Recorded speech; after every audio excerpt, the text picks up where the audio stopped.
check my Wi-Fi here. Hi, everyone. Let's put the summer roses right in my eyes. Otherwise, I'll put on some sunglasses as well. There's a very strong light right up in my eyes, and that's as low as it gets. Whoa. Hello. Guten Morgen, or afternoon, I should say. How's everyone doing? Hey, Jay. Hey, I'm doing good. How are you doing? How's it going? Pretty good.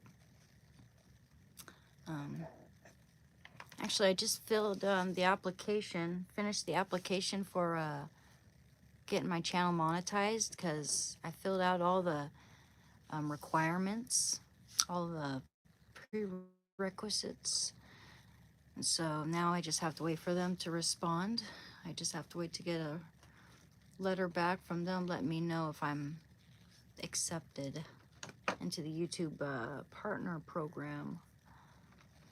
So we'll see how that goes. I sure hope I get. I don't see why not. I don't see why they wouldn't accept me if I'm eligible. Hope there's nothing wrong with my channel that they decide to, hope they, you know, don't decide not to. I hope they don't decide to not monetize me based on something like, I don't know, vaping. That's the only worry I might have. I don't know. I've seen people on YouTube vape all the time. I don't think that's like, I never thought that was like illegal according to YouTube standards. Hi, how's it going, guys? How's it going, Raphael? Hi, Jeremy. Oh man, I need to get some water, but I have coffee right here. I should get water though, too. I'll be right back. Must drink water first.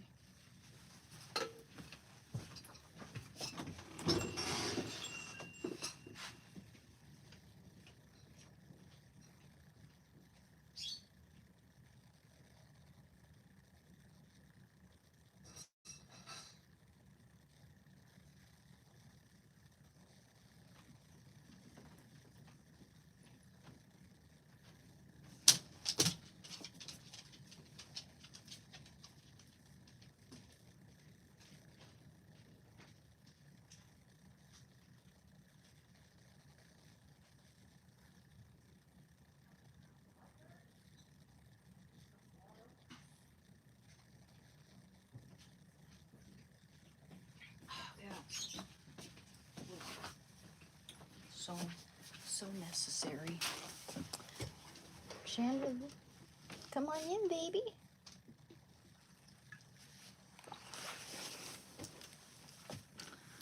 Oh, come on in, sweetheart. Good boy. Gotta close my door. Yeah. My good boy. Good morning to you. Good morning to you. Oh, he loves that song. He loves his morning song. Good morning to you. Good morning to you. We're all in our places with bright, shiny faces. We're all on our way to start a new day. He's trying to get his elevators. You can do it, Shando. You can do it, buddy. Yes, you can do it. You got it? You can get it. You can get it, buddy. You can get the baiters. You can get the elevators. You can do it with your paws. It's right there, buddy. It's sticking right out under there. He's trying to get that green alligator down there. It's right there. You can get it with your big paws. Oh, what are you trying to get now? Yeah, there you go. There you go, silly. There you go, silly. You get that. Yes. Yes. Oh my goodness. Oh my goodness. Yes, you chew on that toy. It's his favorite toy. You're a good boy, Shando. You're a good boy. You're brave, and you're kind, and you're smart, and you're noble, and you're smarter than the average bears.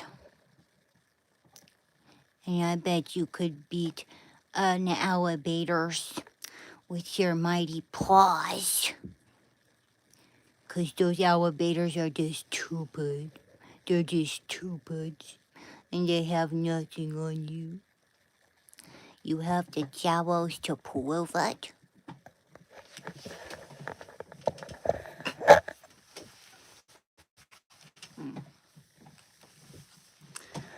All right. Schneif. Hi, Peace Frog.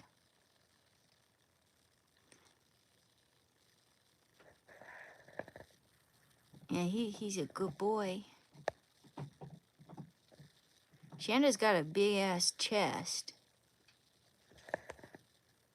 He's got a big chest for a dog.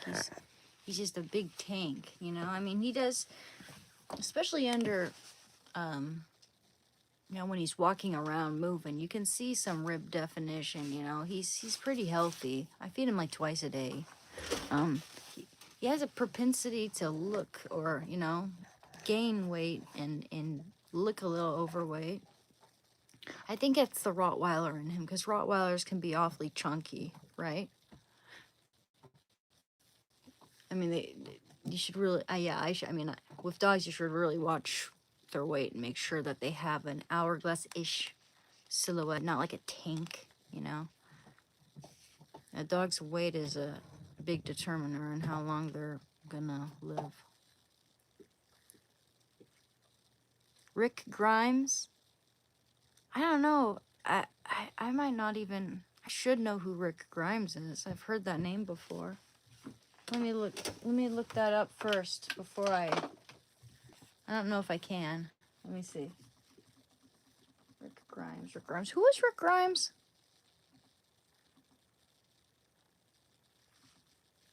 Let me see. Coffee.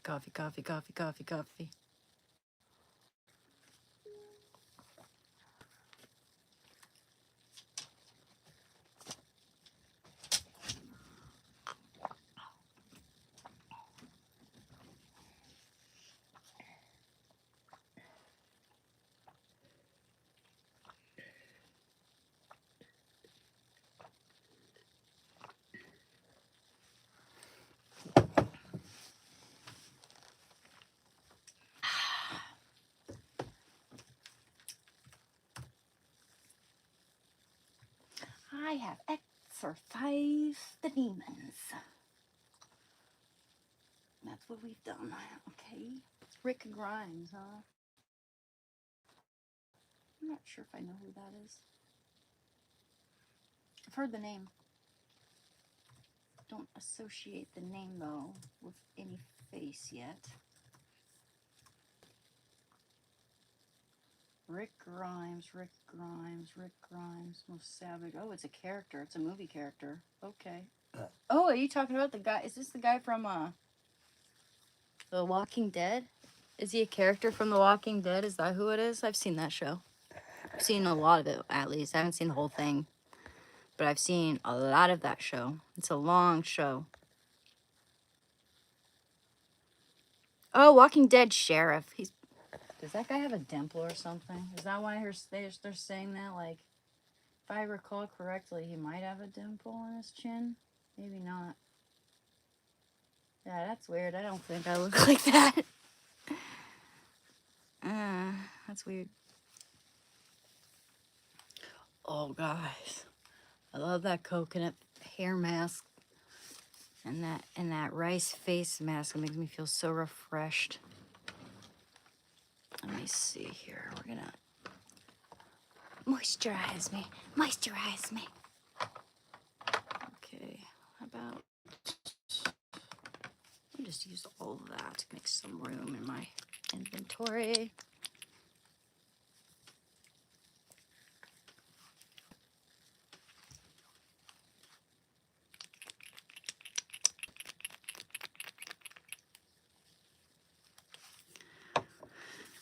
Oh.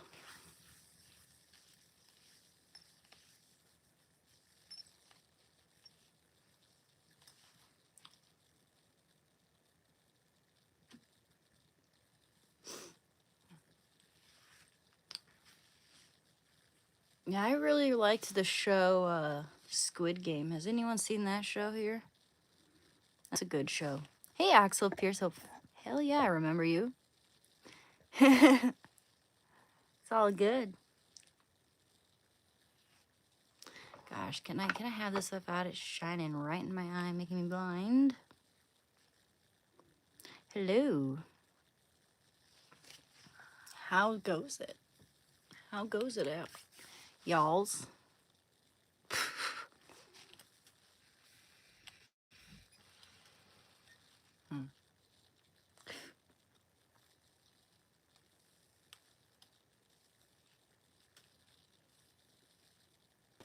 Need something to get my hair out of my face for a second.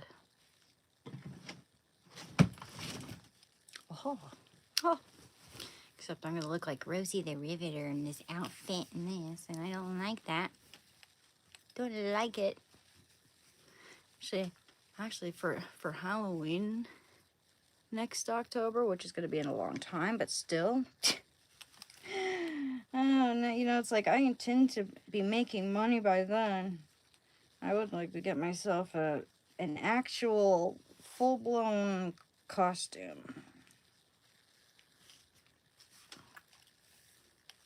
I wanna dress like, I wanna be Tomb Raider. I wanna be Tomb Raider for Halloween. Or something.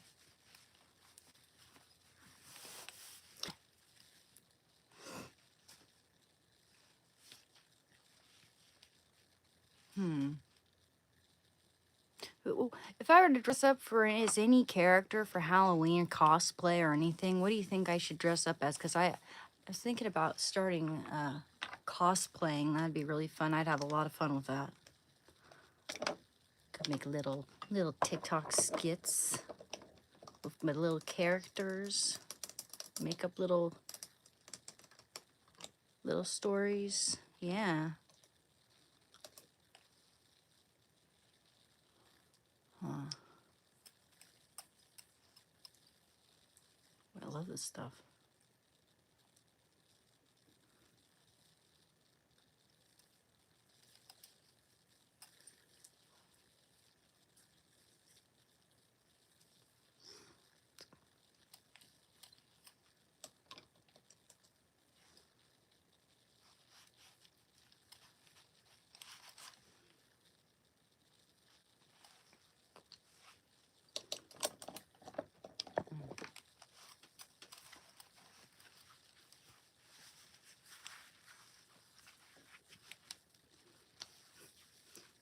Some of us forget our neck and take it for granted too often when we're applying our skincare. By the way, you know, this isn't the reason why I do this. I've been doing this for a long time on my channel. You know, the whole skincare, makeup, and all that. I enjoy it. I've got some, you know, girlish hobbies, if you will, for lack of a better term. But I was just gonna say, like, I looked at my YouTube analytics. Looked at my YouTube, like all the stats. And it's showing me that my audience is 90-something% male. I have no problem with that, but I would like it to be a little more 50-50, right? I mean, I know there are an awful lot of creeps simping and rizzing and, you know, I don't know, depending on what the intent is, or I'm not saying everyone's a creep or anything. I'm not that kind of girl. I don't go, oh, just because they're hitting on me, they're a creep, you know. But I know there are a lot of creeps. 91 or no, more than that, 90 something percent guys, and then like some 5% women or less. And I'd like to, you know, get it up so that I have more female viewers, because I myself would probably have more in common with a lot of my female viewers. I also wondered, I speculated that perhaps the reason why that's the case is because it's a fact that there are more dudes addicted to heroin and harder drugs and struggling with that. There, I mean, I know a lot of women struggle with it too, but like in any outpatient, you know, like when it came to everyone in the meeting using hard drugs and such, like a lot of most of the people in that room were guys. You know, it's, and I looked it up one time. It seems like, yeah, that's a fact. Guys, there are more guys, more men struggle with hard drug addiction than women do. So that might be one reason why I don't get as much female activity on my channel. But I'd like to draw more people in, you know, just, yeah. Some people are on here looking for girlfriends, like that person, I won't name names, who is just super entitled, and like I sent them, I mean, I responded to everything that they asked me. I mean, in DMs and everything, I responded very civilly, very diplomatically, as in like, you know, I might not be ready for a split stream right now until I get to know people a little more, you know, the respective person who's asking me a little bit more, blah blah blah. Not even 24 hours later, just the very next morning, like, and that was last night when I should have been sleeping after I'm burnt out from everything, okay? So the next day, first thing in the morning, I'm starting this live stream, and what do you know, he just comes on and says like, oh yeah, you, I know when I'm being ignored, like like I've been his girlfriend or something for how many odd years, and it's, I don't even know this dude, don't even hardly know what he looks like. So that just, you know, I mean, I know I'm gonna run into that a lot, and so I gotta be a little vigilant.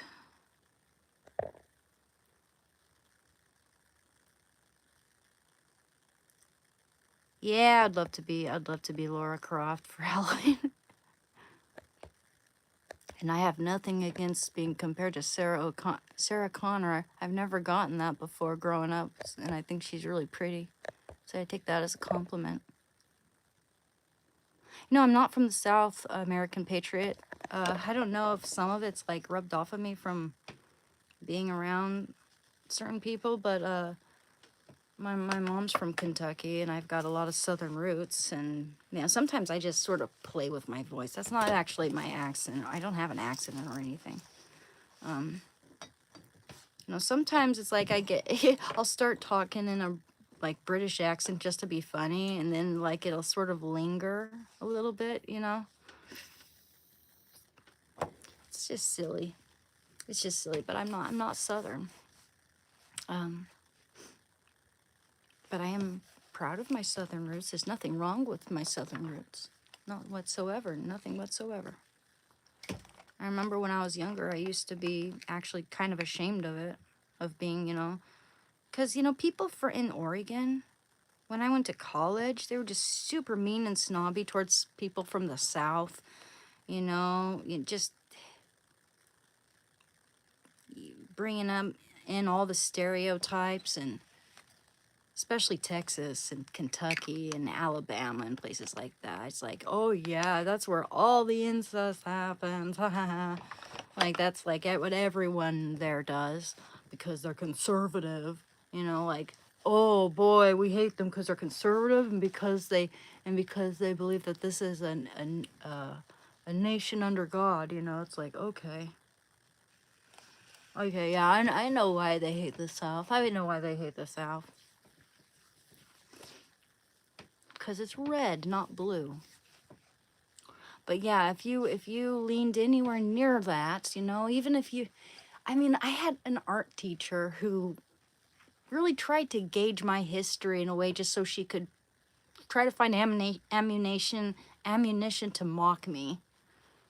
This was the, yeah, this is one of my art teachers, and she was just, I mean, by herself, she was a bit of a narcissist. She was like, there was times when she would spend the entire class just showing everybody, all the classmates, her art, even though we've already seen it, and just talking about herself constantly. Even though it's not relevant to the course material, it's not helping anyone really. But yeah, she like she'd ask me like, I mean, I'd tell her that I had a bunch of siblings and all, and then her first question would be like, "Oh, you Mormon?" And it's like, just kind of like in a way that was just super backhanded, like I don't even know how to describe it. And I'm like, no, I'm Catholic. It's like, oh, well, that figures kind of reaction. People around here aren't nice to people with big families, people who are Christian, especially Catholic. And hey, a lot of people on the left are being really anti-Semitic too these days. And just anything that's like American, like, patriotic, gets a lot of crap. Southern by the grace, American by birth, Southern by the grace of God. I wouldn't mind living in the South, actually. Nice people there. And actually, some of the most intelligent people and most creative in our American history come from the South. Like, I don't know, Mark Twain. A whole lot of our American writers come from there. I know John Steinbeck comes from Monterey Bay, and he's my favorite, right? He comes from Monterey Bay, doesn't he? But an awful lot of good writers come from the South. And, an awful lot of good musicians come from the South. All of our best American music hails from the South. And yeah, look how the South is treated by all the artsy, big, kind of closer to the coast cities. I mean, it's gross. It's gross. I mean, most American culture, most of our best culture comes from East and the South. Like we have good geology and nature. That's all I can say for us, really.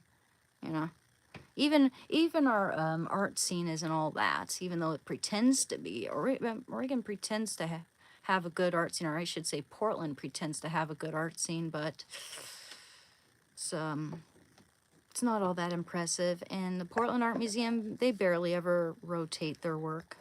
It's kind of annoying. Yeah, I like Hemingway.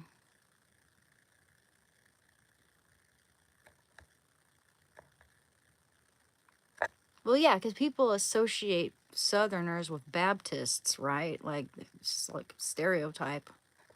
But no, I mean, you get all kinds of people of different religions living all over the place. I mean, that's like a huge part of the U.S. is like Southern, the South. That's like, when you think American culture, a lot of the things you think about are things from the South, not things from Oregon. I mean, I love a lot of things about Oregon, okay, but I don't like our politics. I don't like our government.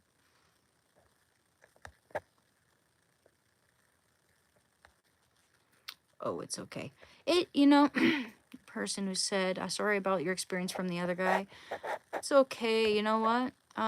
It's as long as I stay wise and vigilant, and don't give out any really personal information, then I'll be okay.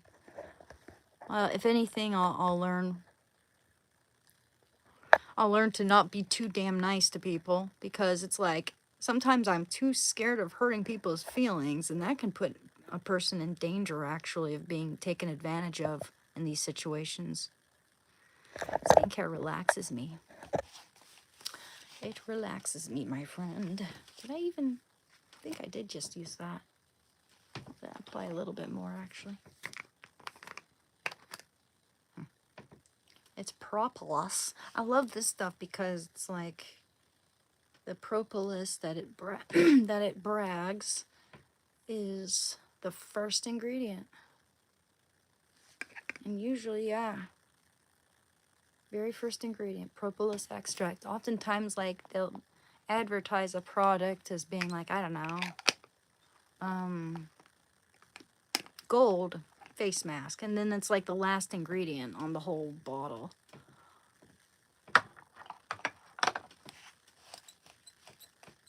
This stuff is good, and it's super soft and but kind of velvety, actually. Not buttery per se, but velvety.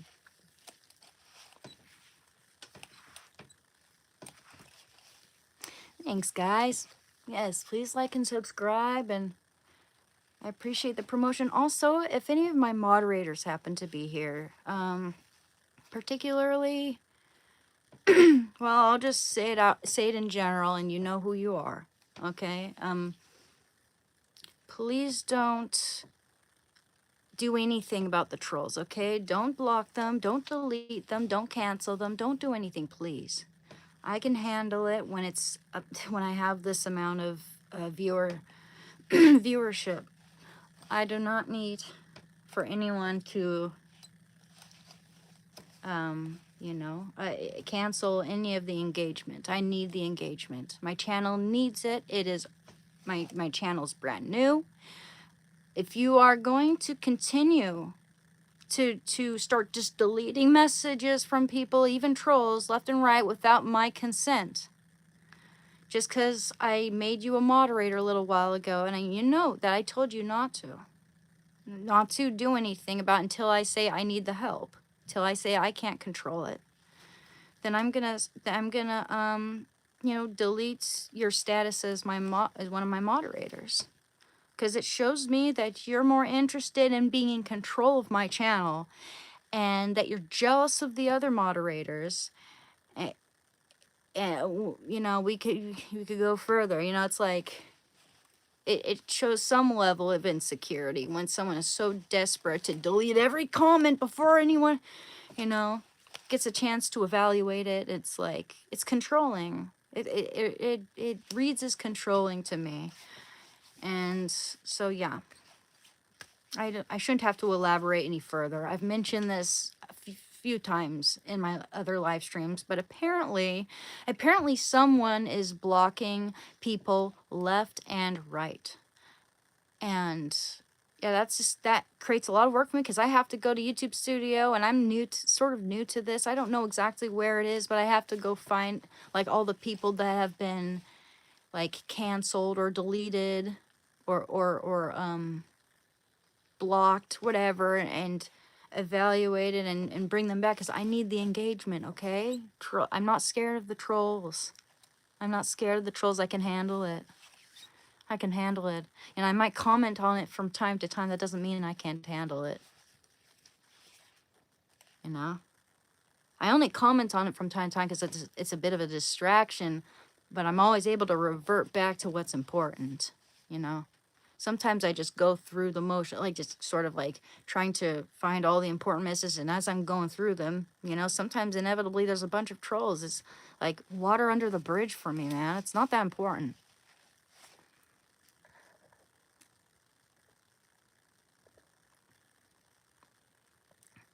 No, I think the engagement is very important for me right now. So it's something that I'm able to tolerate. And honestly, I don't think the moderator I'm thinking about right now is even here. Or maybe, yeah, they are actually, but yeah, guys, do not mess with it. Let me evaluate it first. Unless it's just like crazy and we're not able to get anything like meaningful out of my channel due to the fact that there are trolls, then I'll call on you, okay? I will call on you when I need that help. Whew. But I don't need for people to try to be the white knight in shining armor, or, you know, good intentions are bad. I mean, likely I'm gonna assume that they're good intentions, but yeah, just please let me handle it. Just please let me handle it.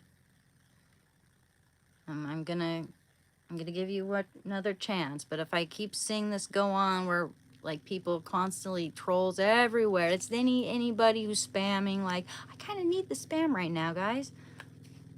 I really need to get my channel out there, man. I'm not making a penny except for the people who want to donate to me at the moment.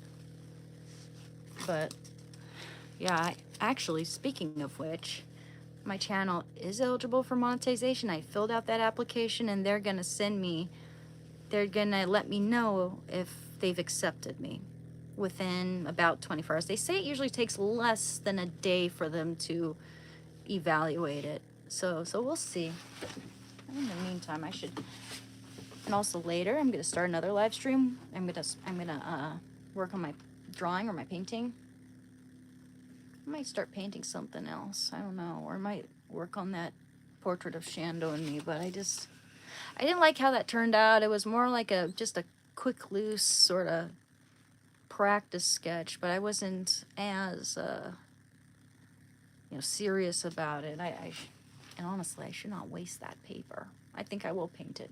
I think it'll probably come out looking a lot better after I paint it too. I just pressed down way too hard in certain areas with the pencil. It's not going to be as good. Again, a lot of people tend to think that artists are like a fountain with their creativity. It just sort of flows forth.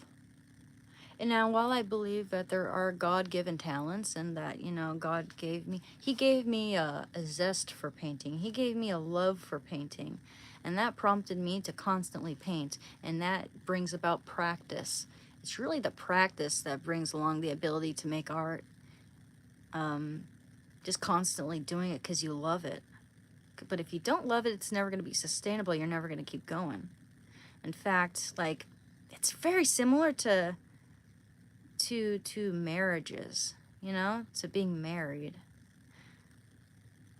Like, a lot of people, you can't have a happy marriage if you're only idealizing it, if you're only striving to get married because everyone else does, or because it's super romantic, or it's like you're in love with the idea. You're in love with the idea of love rather than what love entails, which is commitment, which is sacrifice, which is some level of what's the word I'm looking for? Geez, I'm blanking out now. Oh well, it'll come to me. But compromise, some level of compromise, shouldn't take much compromise though. You shouldn't have to change yourself for someone else. But a lot of people are in love with the idea of love, and they think they can change their partner and mold them into something that's like the perfect unicorn. With art, it's kind of similar. With art, it's like people fall in love with the idea of being an artist because it's so romanticized and glamorized, and people fall in love with the idea, and they say, "Oh, I want to be an artist. I might." Or I could never paint, but but I really want to be an artist. And once they try, it's like they don't really get into it, and they don't continue with it because they don't really love it. They don't enjoy it that much, so they're not going to continue, and they're not going to practice, and they can't commit to it. Basically, they can't commit to it. And so, yeah, it's the whole idea of just being in love with the idea of something rather than being able to commit to something because you actually really love doing it. It's not, some people just want the accolades and the recognition and the pat on the back and all that, Some people just want the end result. They don't care about you know, what it takes to get there. And really, I mean, that's the most important part, is the whole process and what it takes to get there. No, I cannot sing. Oh, did you state that yesterday? Okay, I'm sorry, Brandon. No, I did not see it. I'm sorry about that.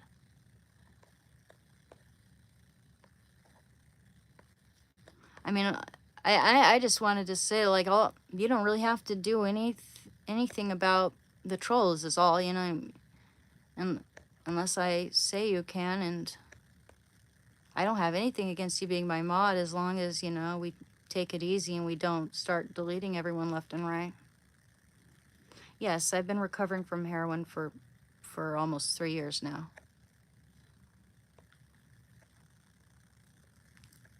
Yep. You're fine not being a mod, Brandon? Well, okay. I mean, I have way too many mods, honestly. I think I've got like 4 of them. I didn't realize I had 4, but it's like I have a hard time saying no, and I need to work on that. I really need to work on that. It's like, it's not personal, you know? It's like, and people would know that. Most people are mature enough to understand that, you know? Unlike that other guy who came on my stream who seemed to get like butthurt over me ignoring them for just I wasn't even ignoring them, but like not responding to them within a 5-hour period or so, you know? It was ridiculous. But yeah, I don't assume most people are like that. I assume a lot of people are reasonable. I mean, I have nothing against you being my moderator, as long as I'm able to be in control, you know?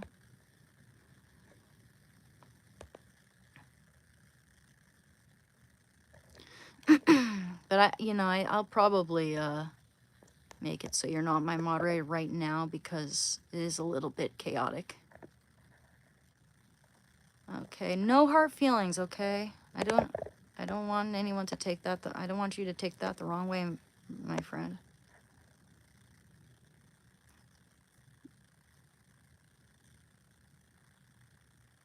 Yeah. Well, Brandon, I can always add you back. You know, I got way too many moderators right now, and it's a little discombobulating for me at the moment. I'm getting reports from people and other moderators that like my channel's gonna not be all that successful if people's are constantly getting blocked left and right probably from just various moderators here, because I've appointed too many. That's on me. That's my fault. It's nothing on you, my friend. Nothing on you. I know you're just trying to help.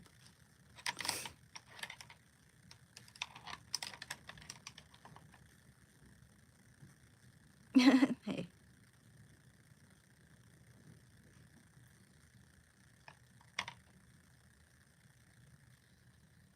Sounds good, and yes, it mainly everyone else, because when I stated it yesterday, people said they were unsubscribing. Oh no, yeah, that's awful. Yeah, I wouldn't want anyone to unsubscribe, man, or that stings. What have I got planned for today? Well, I was gonna probably work on a painting later, or I could show you my Artist Tutor Pro. I could work on that. Or I could play a video game or something. We'll play it by ear, okay? Because honestly, I didn't really get any good sleep last night. I slept like 2 or 3, no, a little more than that. I slept like 3 or 4 hours. Did not get very good sleep. It's just why I'm probably gonna make another cup of coffee soon. Well, good for you, ATG. 3 weeks sober and strong. Yep, you keep going, man. It's not easy, but it'll get easier. It will get easier from that point onward. Oh yeah, I forgot to put in my Instagram and PayPal, Cash App, Discord information.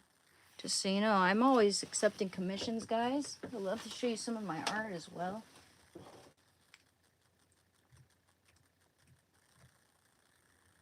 Let's see. Whoa. Aren't I already signed in there? Huh. Weird.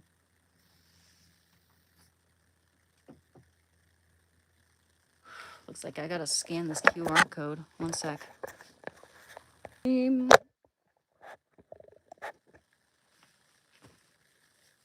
don't want that Rosie the Riveter look. Nothing. It's not like I have anything against Rosie the Riveter or anything like that, but it's just too caricaturish.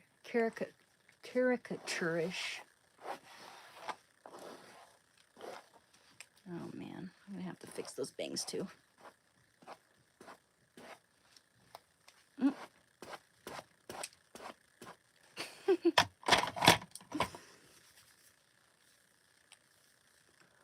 Oh man. Wow. Okay. Yeah, and if anyone has any recommendations for my channel and anything I can do to improve it and gain more viewers and subscribers, how I can maybe even increase my female audience, you know, because it's like 90% male. Please let me know what I can do there. You know, an awful lot of dudes ask me for like snuff and stuff, and it's just like, you know, it's not what this channel's about. Okay. But that's A-okay. I appreciate the engagement, and I appreciate everything that you guys do to help my channel. What you doing? I forget to shave. I forget to shave my armpits. Yeah.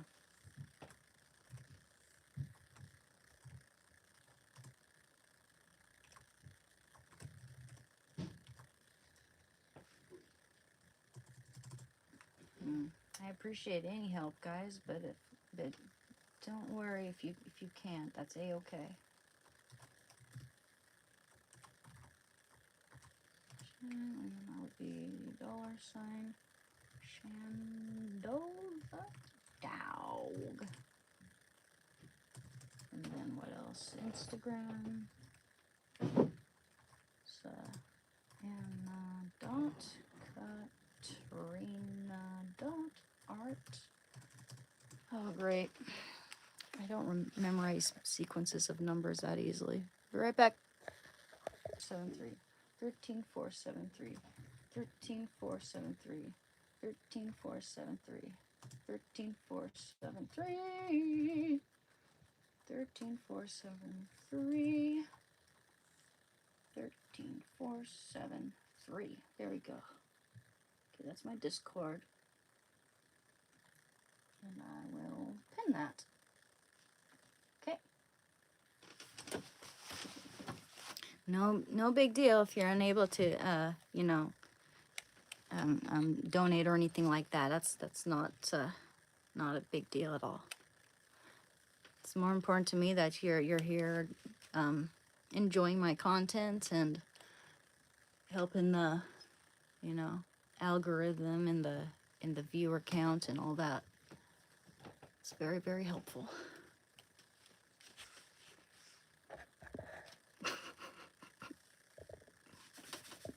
It's still slightly damp, so it's like.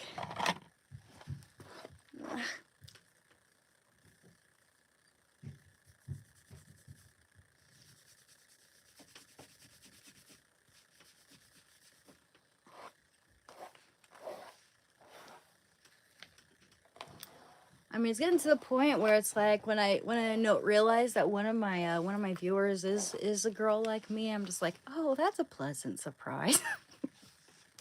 You know, there's just something about, you know, I mean,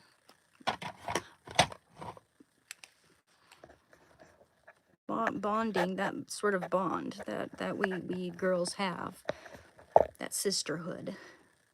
I kind of need that in my life.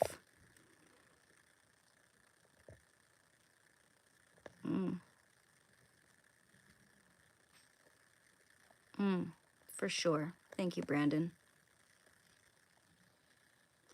I'm seeing a lot of channels doing well with reading Reddit stories. Maybe you could have a segment like that. Hey, that's not a bad idea. In fact, I'll write these ideas down because that's an excellent idea. Oh, hell, we could do that today.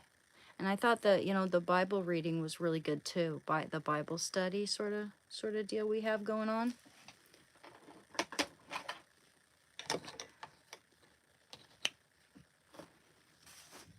Could do that too, but let's see. And I like highlighting my favorite passages as well. There it is. Reading Reddit stories. Excellent idea, man.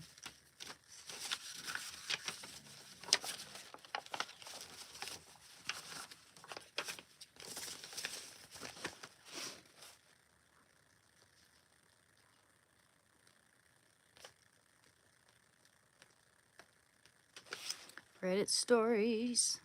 Well, thank you, Joseph. Keep doing what you're doing. It's gonna blow. Shando knows. He just barked. Thanks, Barney.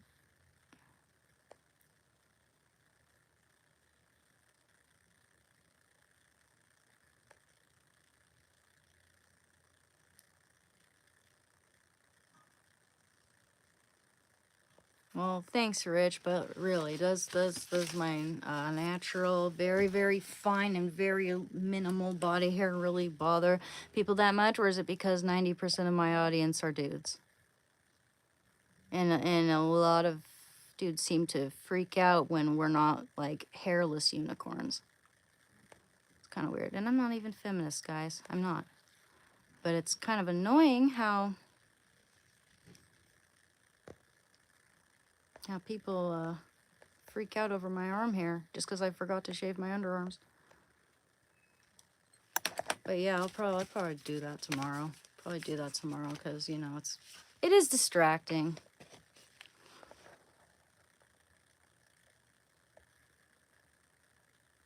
Yeah, I just...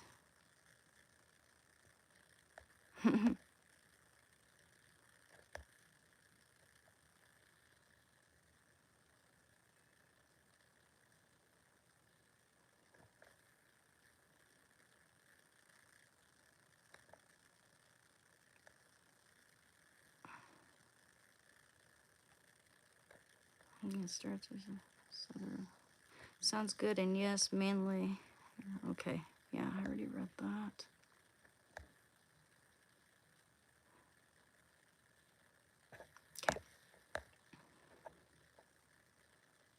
Okay. At this point, still short. Okay. You're cute and men don't like hair. But you are inspiring your people. Keep up the good work, beautiful. Thank you, Rich. Yeah, it's weird. It's because like, and there is kind of an issue, like it's being talked about. I'm not the only one talking about it. Even guys are talking about it. But like young men these days, their view of what a woman's supposed to look like or function like is absolutely warped because they just see the women they watch in porns and all that and expect for us to all be the same, like mass produced, uniform, you know, like we all have the same chest shape, we all have the same hip shape, we all have the same lip shape, we all have this, we're all hairless unicorns, you know, and it's just stupid. It's stupid. A lot of people in Europe don't think that way. It's a problem with a lot of American men, sadly and unfortunately, who think that, you know, it's like all women have to fit this cookie cutter depiction of what they expect a woman to look like, and that is whatever bombshell happens to be in their favorite porn, and it's very sad and very juvenile mentality. Only a real mature man is okay with women having a little bit of body hair, even though it's like I hardly ever have to shave my legs. Like It's just very fine, invisible down hair. You can barely see anything. I'll go years without having to shave my legs. You know, the only time I'll ever shave my legs is like when I'm feeling especially like I want to be perfect, you know? Like I want to be like and that's not even right because I know it's like you're perfect just the way you are, but you know, sometimes I just really want smooth ass legs because for whatever reason, maybe I'm wearing a mini skirt. In the winter, however, it's like this is not my first priority, okay? I know it's a little warm in this house. Otherwise, I'd be wearing a sweater. Let's see. Want my outfit to get even more American though?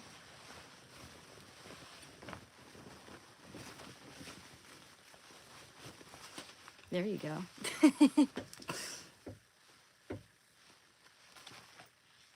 There you go. There's some America for you. Cowboys. Well, thank you. Thank you, David. I'm a man from Europe and can tell you that it's not much different here in Europe, huh? It really doesn't have much to do with the location. Less people are actually having proper relationships. That's sad, you know.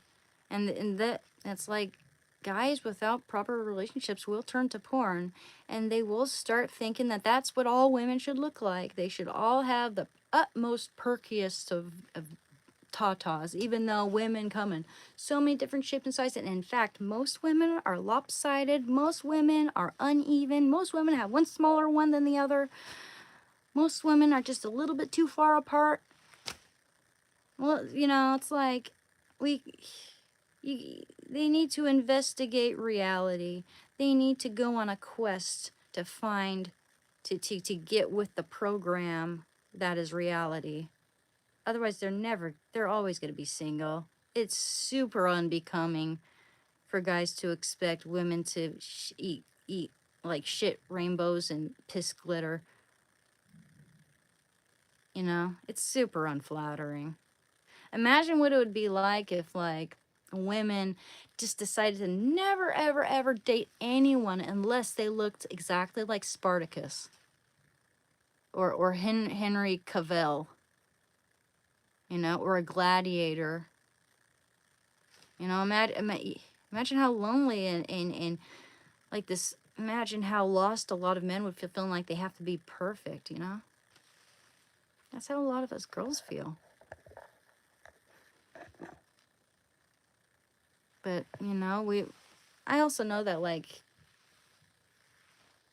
not it's like, you know, it's just a small group of guys, or it should be a small group of guys that think that way. I mean, most mature guys who get with the program, they're not, they don't see women like that.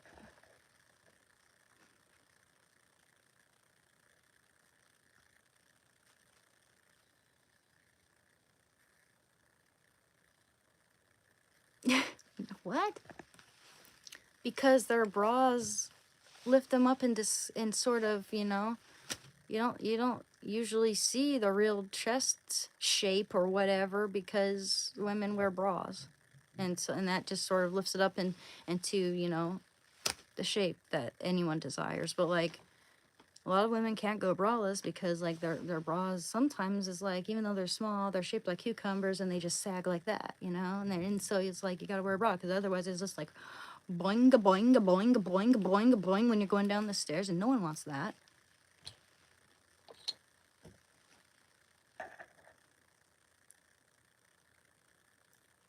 But yeah, that doesn't make women ugly. In fact, most men I know who are actually you know, sound like real intelligent men, they just say boobs are boobs, you know. Doesn't matter if they're just a little bit uneven. Doesn't matter if there's a little bit, one's smaller, one's larger.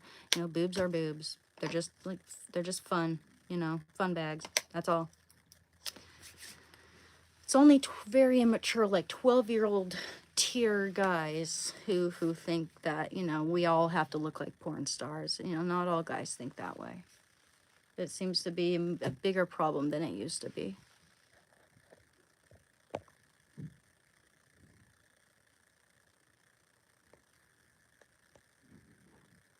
Hey, Robert. I've been recovering since almost 3 years ago. Come February 28th, I'll be 3 years clean from a 6-year heroin addiction. So it's been a long, long road.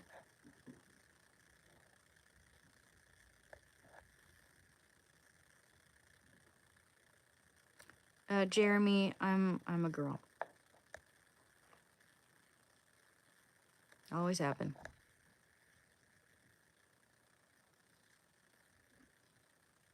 Thank you. Thank you, Robbie.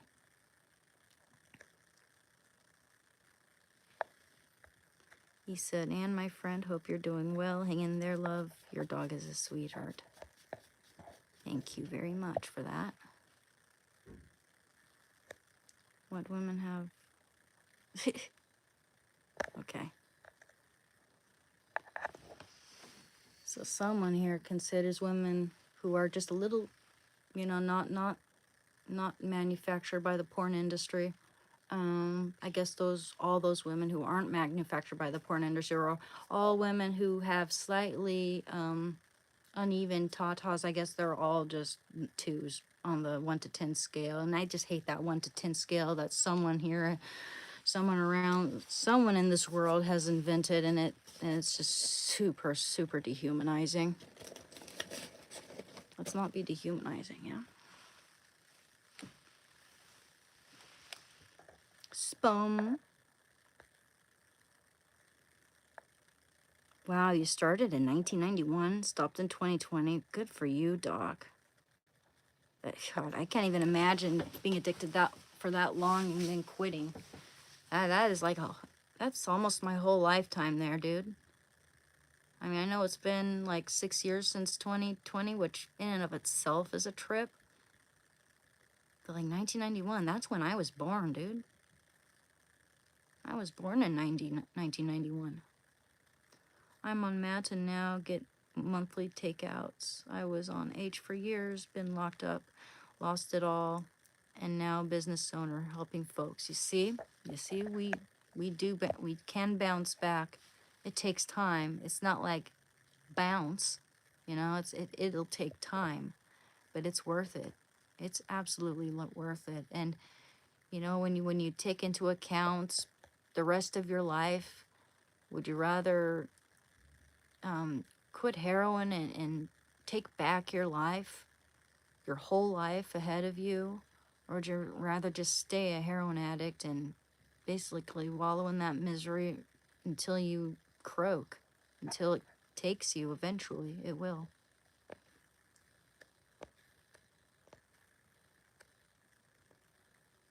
Thank you, Joseph. Yep, I'm going to be 35 soon.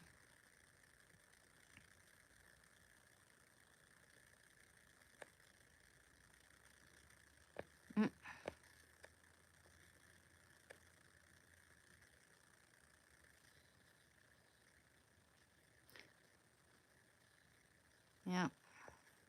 Oh, absolutely. You gotta find a reason to wanna quit. You gotta find something in life that's worth living for. You gotta wanna either choose everything over heroin or heroin over everything, and I choose the former. Absolutely. I'd rather enjoy my art and my video games and my family and my friends and have my own family someday and have my own kids someday and have my dog and enjoy nature and get to go camping and fishing and go places and traveling without having to be within walking distance of my dealer, It traps you in a prison. So when people ask like, "Oh, why would you ever want to quit?" It's like, why do you want to quit? Because it's like, because it steals your life. It puts you in a prison. I don't even crave it anymore. And whenever I think about heroin, I just think about all the things it's gonna take from me, all the progress I'm gonna just erase. We don't need that.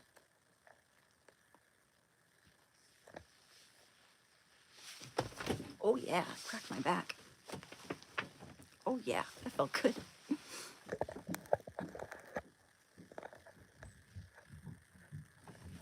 Oh, I've played Super Mario before. I love Super Mario. It's been a long time.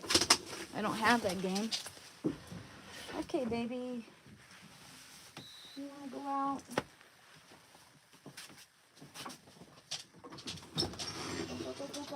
Go. Chewy Boosh. Oh.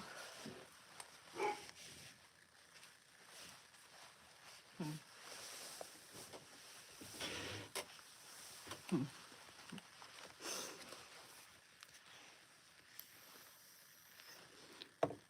want to be able to put my hair back. Okay.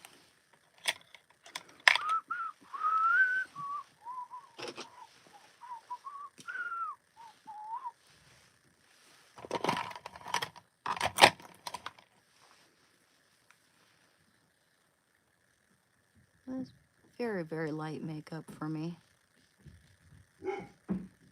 I know I'm like a fan of the 90s vampy sort of makeup, but also know that I look better in a little lighter makeup. In fact, I think the best eyeliner color for me is this copper color. Is that copper? I think it's copper.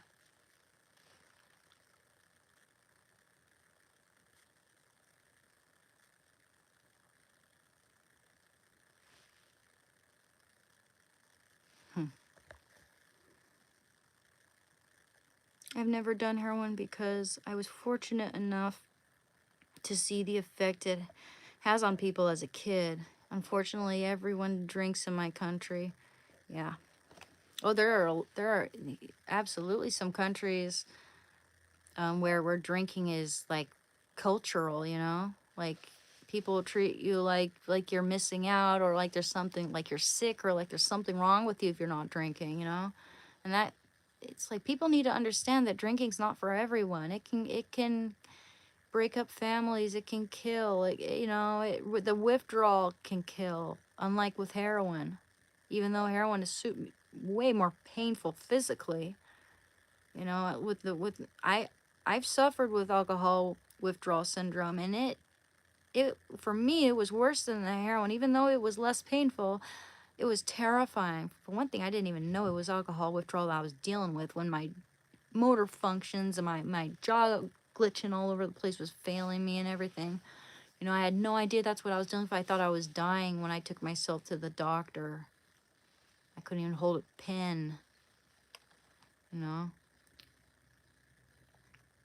But feeling like your mind is gone, feeling like you're having miniature seizures in your brain and you can't function, that to me is way more scary than feeling a bone deep unlocalized pain where it's miserable. It feels like it'll last forever in the moment, but if you also know, if you're educated or have experience, that it takes like a week. At least you can expect an end. You can expect a timeline. But that alcohol is like you can't know if it's gonna just like make you brain dead or something. It's scary shit. Oh, now you want back in, huh? I saw that coming. Come on in, baby boy. Come on in. Because I love you with all my heart. You're a good boy. And you're brave. And you're smart.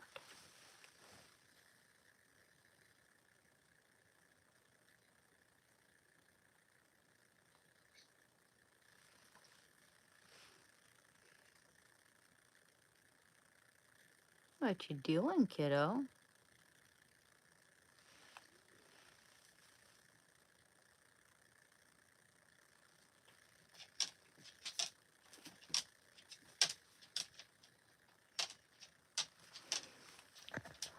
Help. What's going on, Bob Street?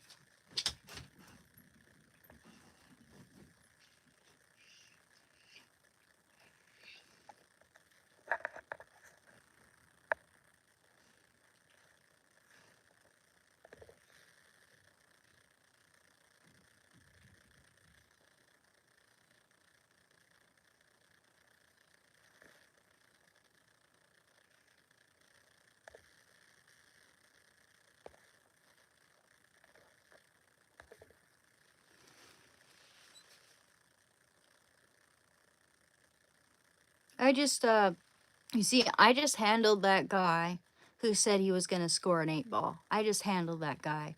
I just reported that guy. You see, that's the sort, I can handle that. I can deal with that. That is the sort of stuff I do not want. You know, that's really like for what my channel is all about. I don't need anyone here trying to make trigger people who could be very raw in their recovery coming here to get some help. You know, that's messed up. You don't need that.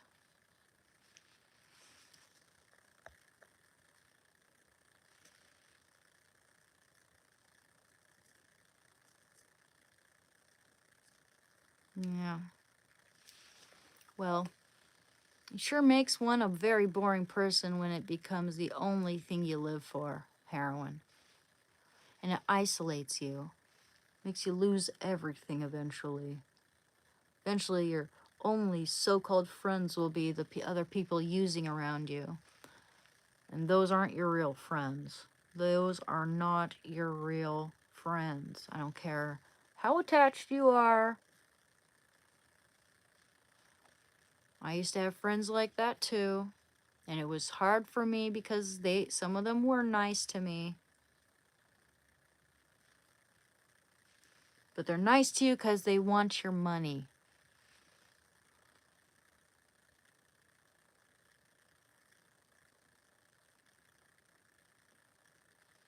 Corrupt motherfuckers.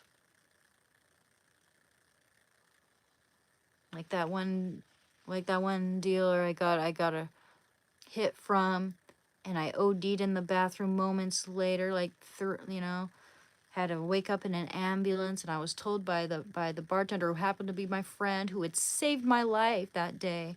He said that the dealer who came in and gave me this stuff, he just, as soon as he saw an ambulance and everyone coming, or officers coming in to save my damn life, he just hightailed it. He just left. What a coward. What a coward. Didn't check to see if I was okay. Nothing.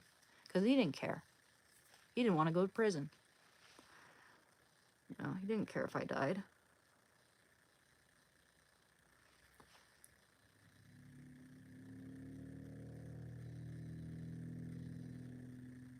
Not your real friends. They'll act like it, but they're not.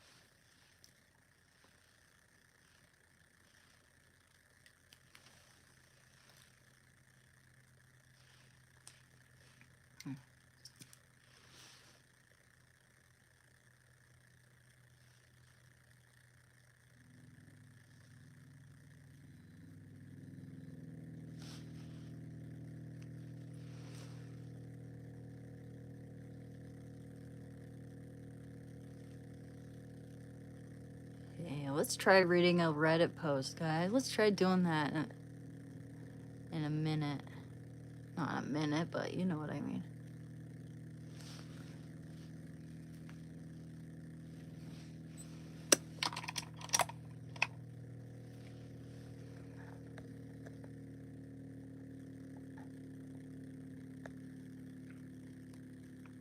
Water is like one of the best things you can consume for your health, and in plentiful quantities.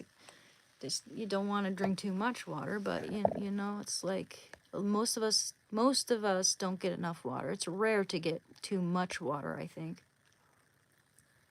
Yes, please like and subscribes, guys. And also, I want everyone to feel welcome to my channel. I want everyone to enjoy themselves. I don't want for anyone to,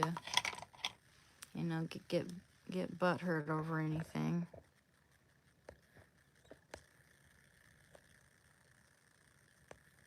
Okay, what?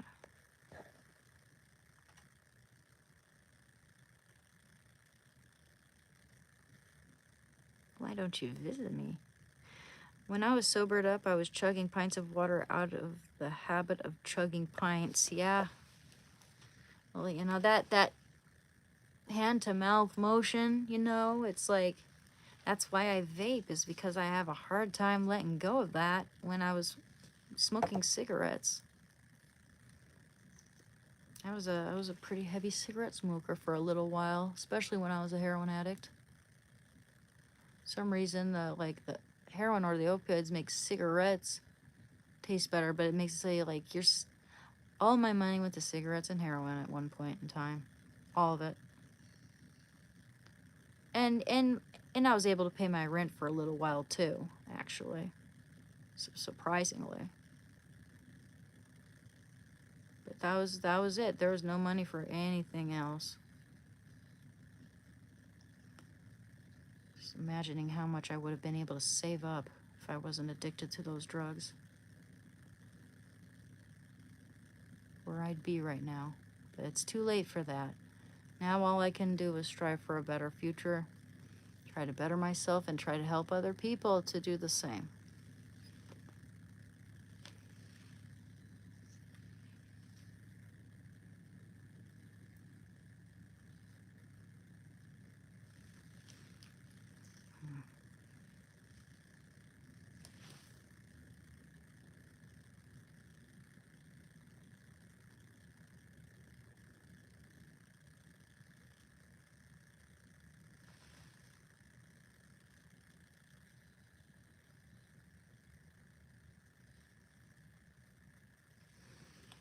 By the way, guys, I've shared my Instagram information. That's where you can see all of my art. I do oils, I do watercolors, and I'm always accepting commissions. I specialize mostly in portraiture. I can also paint animals and landscapes and what have you.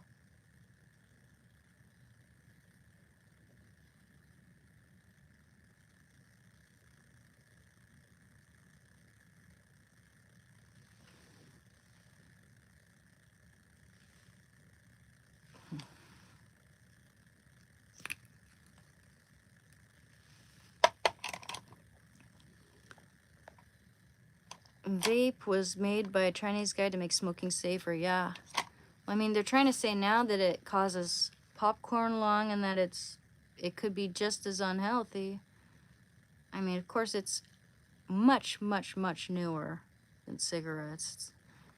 They're finding more and more stuff about it. I should really just look more into it. Like all the things they're finding out about vaping, I should stay up to date on that.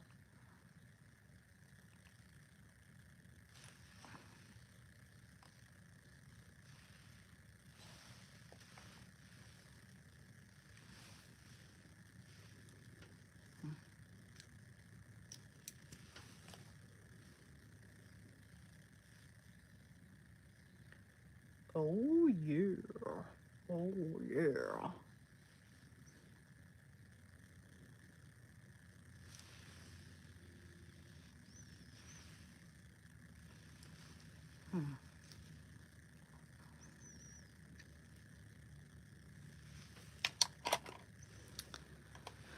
Okie doke. Ooh, a little bit of eyebrows. Ooh, cool. Thank you, Doc, for following my Instagram. Hope you enjoy my art. I'll be posting more of my more recent art to my Instagram soon. It's been a little while since I've actually posted to my Instagram, but it's got all my best artwork so far, except for my Chester Bennington commission. I'm gonna share that to my Instagram too. I can show that to you right now if you'd like. One sec. But I did a commissioned portrait of Chester Bennington.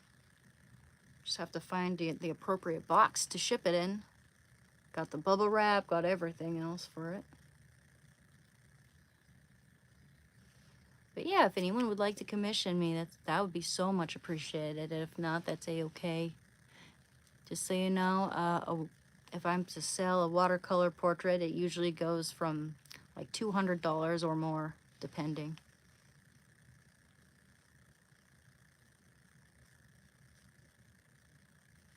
The materials I use are very high quality. I mean, that I have the watercolor palette that I used for that Chester Bennington painting and my other paintings. It's like $300. Most I've ever spent on watercolors.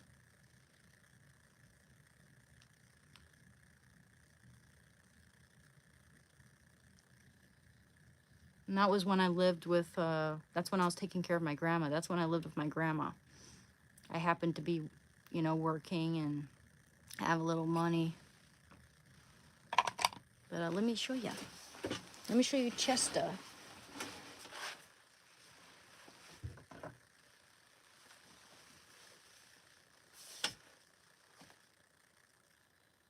There you go. There's Chester Bennington. Let me put the light on him a little better here. There you go. See if I can. Here we go. You see that? You see that a little better there? I'm trying to get a good lighting there. That's my watercolor of Chester Bennington. Thank you, Noel, for following my Instagram. It's very much appreciated. Okay, let's put that away. Without. Hey! Oh, good thing that's plastic. This away. Don't want to damage the frame here. Come on. There we go. I'm gonna go use the restroom and make some more coffee. I'll be right back. Here, you know what? We'll point this at Shando here. You guys can see if he gets up to anything suspicious. You know what, honey? Let's see. Oh, that's my wet towel.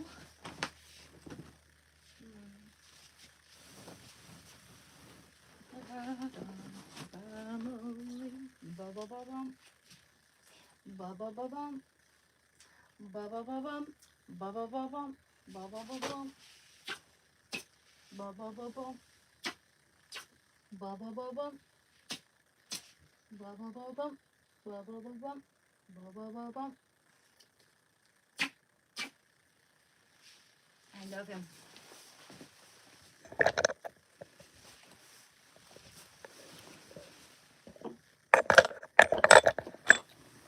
Better vantage point. There we go. You watch that boy be cute, okay? I'm gonna use the restroom. Okay, you're gonna follow me, huh? Very well. Come on. Be right back.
Hey, friends.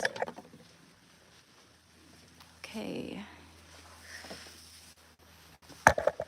Oh my gosh. She's vaping.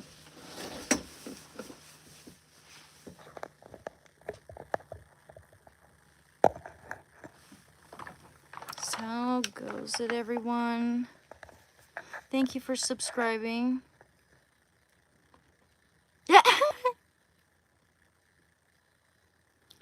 Oh, you unsubbed, Brandon? How come?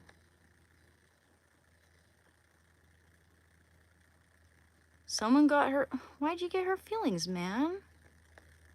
I don't get it. I made myself super clear in everything, and I told you it was nothing personal. It's just I have too many moderators, and I have too many people trying to delete everybody left and right. It's harming my channel more than anything. I mean, I feel like there's like some jealousy and controlling aspects going on here. You know, that's ridiculous. But that's fine. Do you?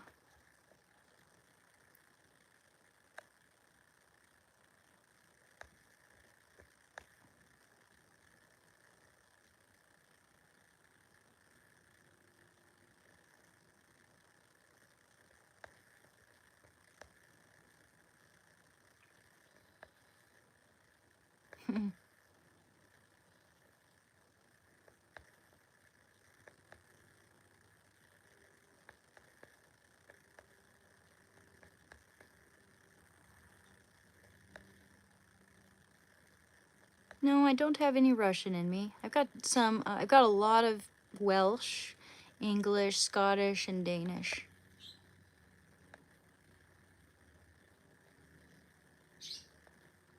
Oh, thank you. Thank you, Doc. I'm glad you like my Instagram. Thank you for joining it.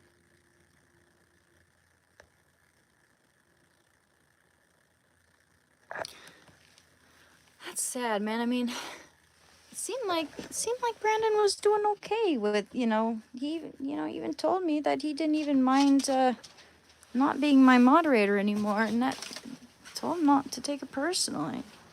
That's okay. It's all right. C'est la vie, right? C'est la vie. That's a-okay.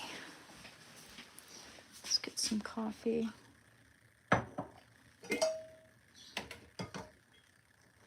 You know, guys, I only got like 3 hours of sleep, so if today's live stream is going kind of slow, if it's not as fun, my apologies. My apologies if we're not that much fun today, because, yeah, I swear, I only got 3 or 4 hours of sleep. I fell asleep at like 5 a.m., fell asleep until 7 o'clock. Shando woke me up to go potty. I made a little breakfast and went straight back to sleep on my Shakti mat, no less. So my back felt a lot better in the morning. It's this little acupressure mat. Actually, it's right here, guys. I want to show you something that really helps my back. Like if my back is really sore, and we got back problems. I got a long torso. This thing really, guys. And actually, you know what? I thought these were like 30 bucks. They're only 20 bucks.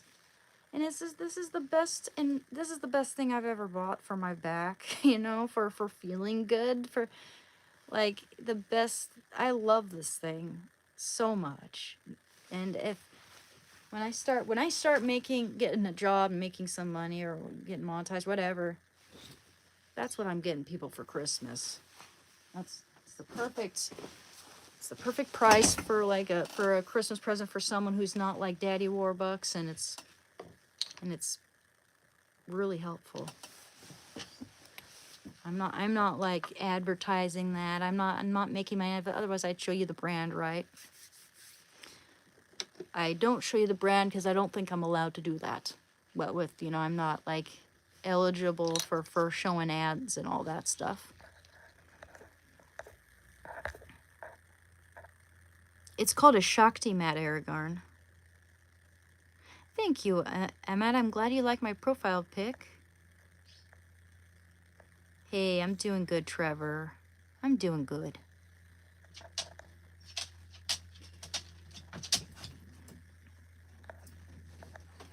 Yeah, my great-grandfather was full-blown Welsh.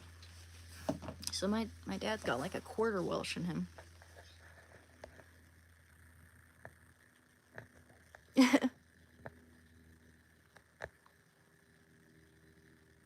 Well, thank you, Doc.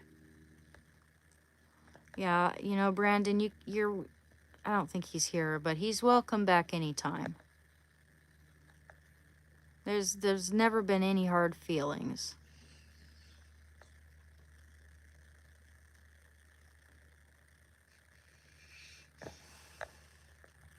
Yeah, I don't know. I mean, it could be something maybe they just realize that I'm conservative or lean conservative. You know, maybe he realized that I have made videos about Trump derangement syndrome and admitting that I was wrong in the past and all that. Maybe that threw him off. I don't know. Maybe that's not it. But yeah, I'm not going to speculate any further. It's not worth it.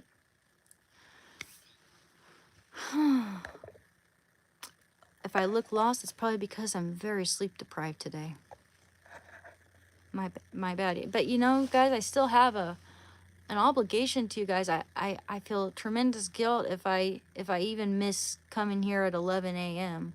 But I knew I needed that extra bit of rest, you know? But it's like, now it feels like a job. It's like I have to get there on time. I have to get here on time. I have to get to the live stream on time. And I have to make it regular hours. Usually 11 to noon. And then we begin another live stream at around 5 to 5:30.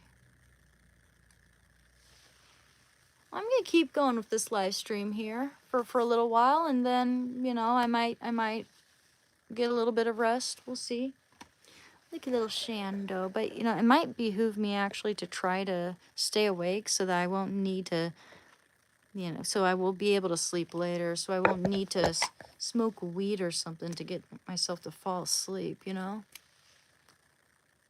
I have a really hard time falling asleep. I've got tremendous anxiety.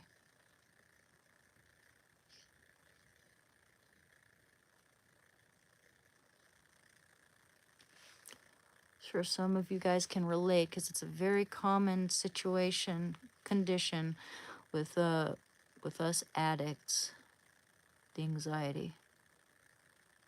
And I know what helps me. This helps, talking to you guys and stuff, even though it's kind of out of my comfort zone a little bit. I'm getting better at it. I'm feeling better about it. Making art, playing video games, cooking. I enjoy cooking.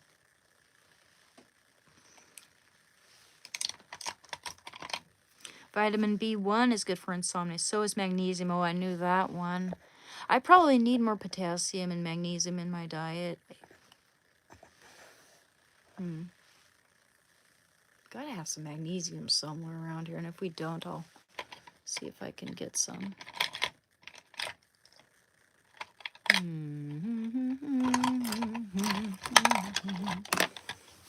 You can read some Bible passages. I love doing that with you guys.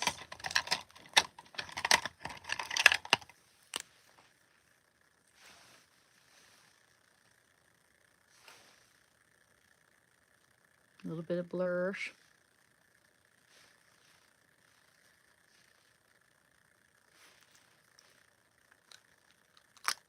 I love that blush.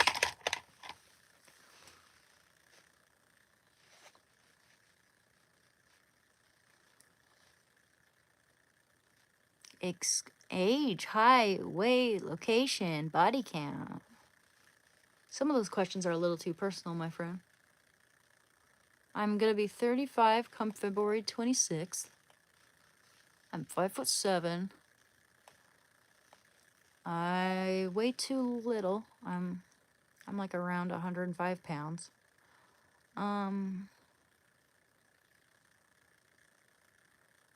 Yeah, and I'm from Oregon.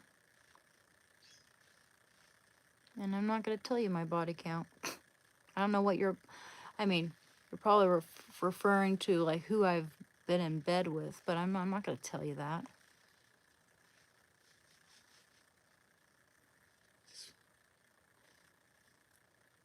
I'm over 20. I just told you I'm gonna be 35 in February 26th.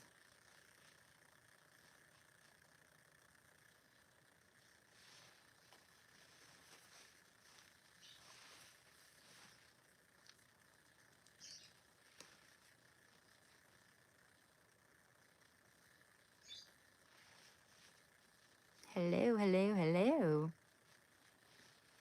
Yep, I'm gonna be 35 come February 26th. Take it or leave it. I was born in 1991. Body count over or under 20? Oh, that's a weird question. I'm probably not gonna answer it. I'm not gonna answer it.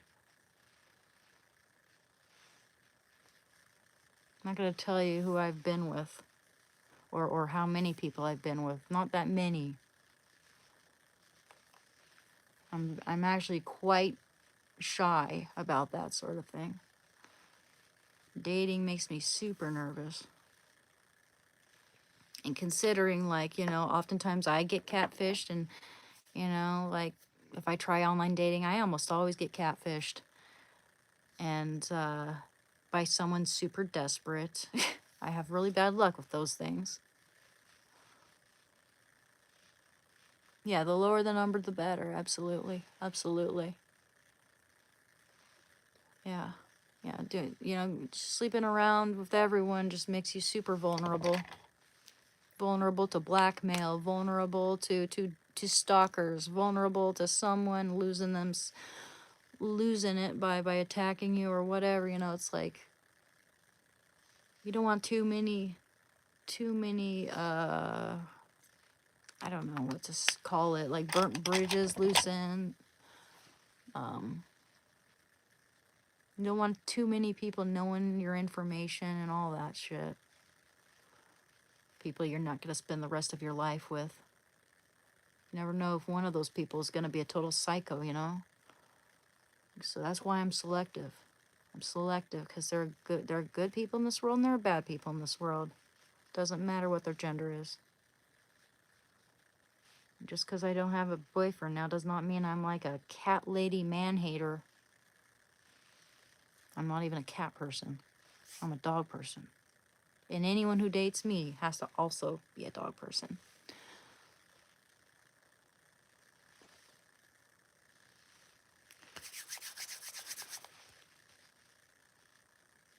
Yeah, can't be too careful trusting. Absolutely. I agree. I saw that before you retracted it. People nowadays don't really even get married anymore. It's crazy. Yeah, and one of these days I want to be married. I want to be married to a good guy. I think it's so romantic, And when I saw how my grandma's life was with my grandpa, married since they were like since she was 19, and just happy, loving, together forever and ever, never separated.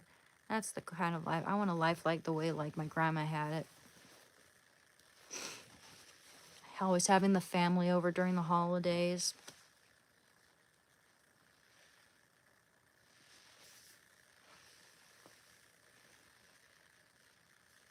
Yeah, I think that's what a lot of us want, and it's like these days we can't, because we can't, for one thing, we can't have our own houses. Like millennials, most millennials aren't able to have their own house until they reach like 40 something. Those are the statistics. Most millennials cannot afford their own housing. An awful lot of us live with our parents. An awful lot of us couch surf and rent and have roommates, and it's like, how can we have a family? How can we build our own family if that's the case, Yeah, it's a way to it's a way for the top 1%, like the boomers that are in power over everything, to keep us down and keep us from keep they want to prevent the changing of the guard is what they're doing. They can't pass on the torch, which is why they're keeping us poor, keeping us from being successful.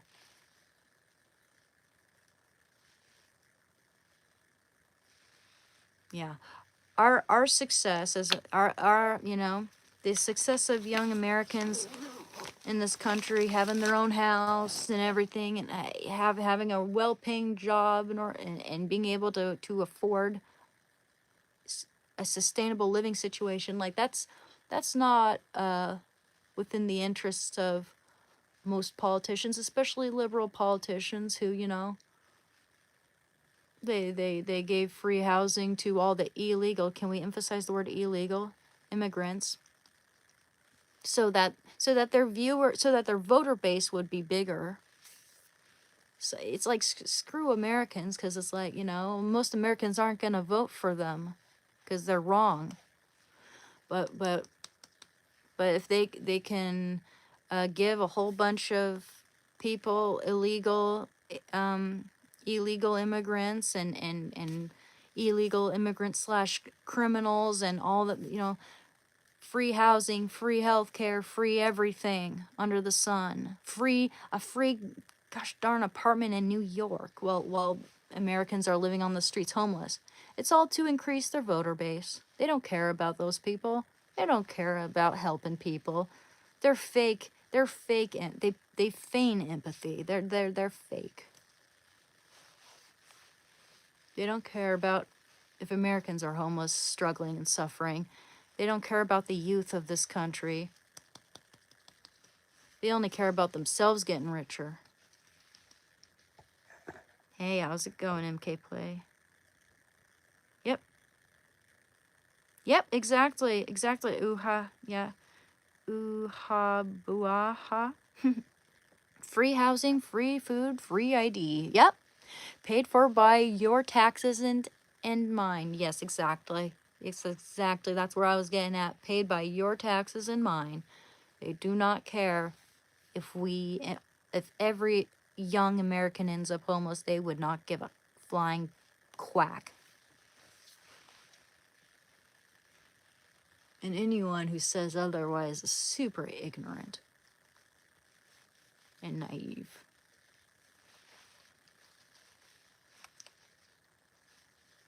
A lot of willful ignorance and naivete or naivete.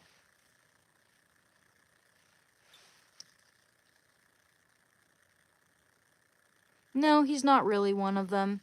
No, he's been exposing a lot of corruption. He's stopped a lot of you know funds from going overseas to really useless stupid programs like Sesame Street in Iran or whatever it was. Stuff like that.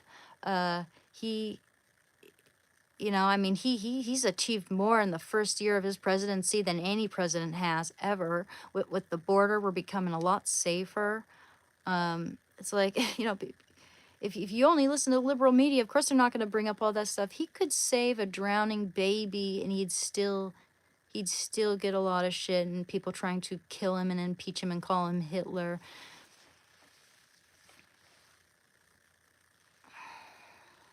It's ridiculous. Oh, I'll do the Trump dance, all right. I'll do the Trump dance, yeah. I don't know if I do it as well, but let's see.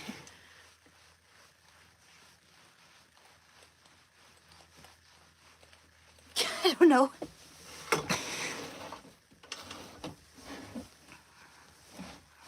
But yeah, I mean, the liberals in Hollywood used to love Trump until 2016.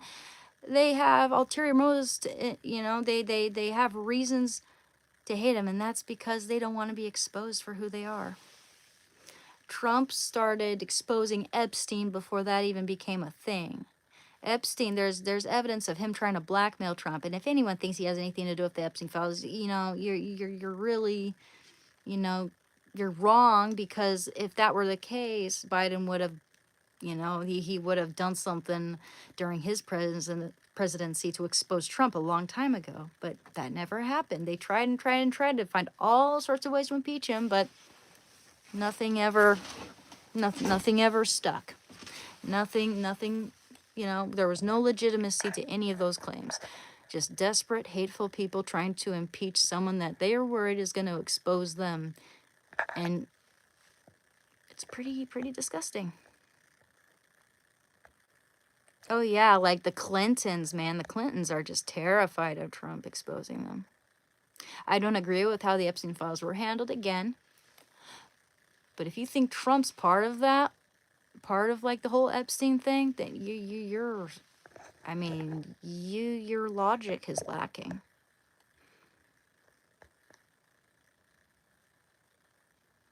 Before my addiction, kind of the same, you know. I mean, I made art. I took care of my grandma. I don't know. I enjoyed the same things that I do now, you know. I was agnostic for a long time, and I'm a born again Christian Catholic. But I always try to think for myself, you know.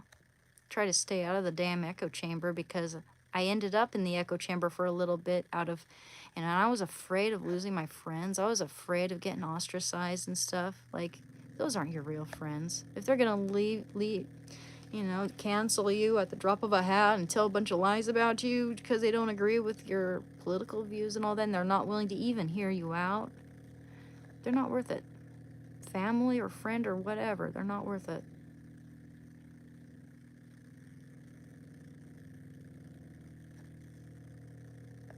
Yeah, it is super unfair. Nod Dinez, absolutely. And Des, I mean. Meanwhile, I can't even get help with insurance for my daughter. But if I quit and rely on the government, I'd get it. Yeah, wow. Yeah, that's super unfair. Insane. You know, it's always the liberal cities that have the most homeless, have the most crime, have the most issues.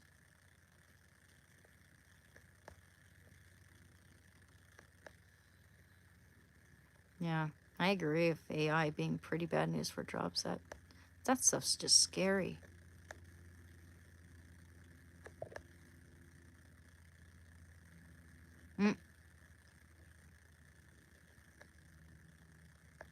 Well, yeah, they are called baby boomers. I guess people shorten it here sometimes to boomers, just for simple purposes.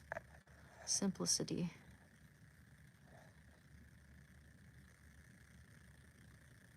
Yes, I have met up with an online date, and it was an actual catfish a few times.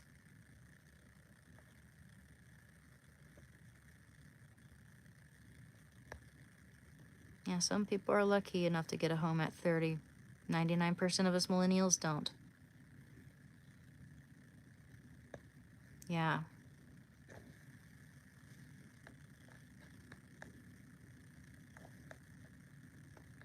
I agree, Leo. I don't eat at McDonald's. I don't like McDonald's.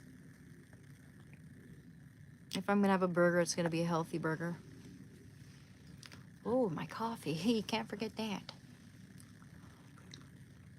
Oh, it's the perfect temperature, too.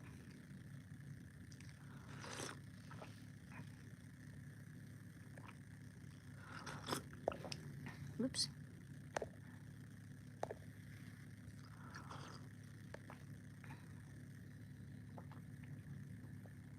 What is up with Gary?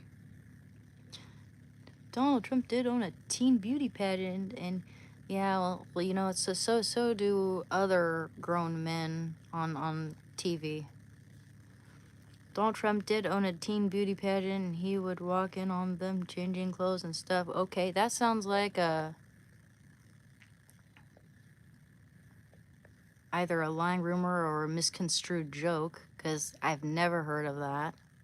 I watch Howard Stern every now and then, because it's... I don't even like Howard Stern. I just find it kind of amusing to watch sometimes. Howard Stern has Trump derangement syndrome, dude. So he could be like twisting that and changing the edit and all that. I mean, I'll look it up just to just to affirm, but yeah, I mean, so many things that Trump has said have been taken out of context, have been misconstrued, have been twisted out of just unbelievably twisted. Like, not even close to what he said. Not even close to the context. So it's like, why should I just believe someone online who says Trump said this on many years ago, you know?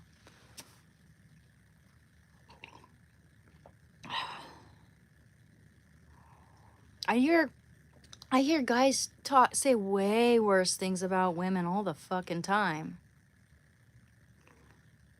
It's that locker room talk, right? Except it's not okay when Trump does it in privacy and without actually assaulting people, you know? He, in many interviews, he's expressed his disdain for Jeffrey Epstein and how he treats and what he has been doing to young girls and everything like that before it was even a thing, before the Epstein files were even a thing, or Epstein Island or any of that crap. Trump was the one calling him out, and they wanted to get rid of Trump. They wanted to blackmail him. They wanted to get rid of him. They were scared of Trump exposing them. That's why Hollywood doesn't like him anymore. There are a lot of people in Hollywood who are on the list of being exposed.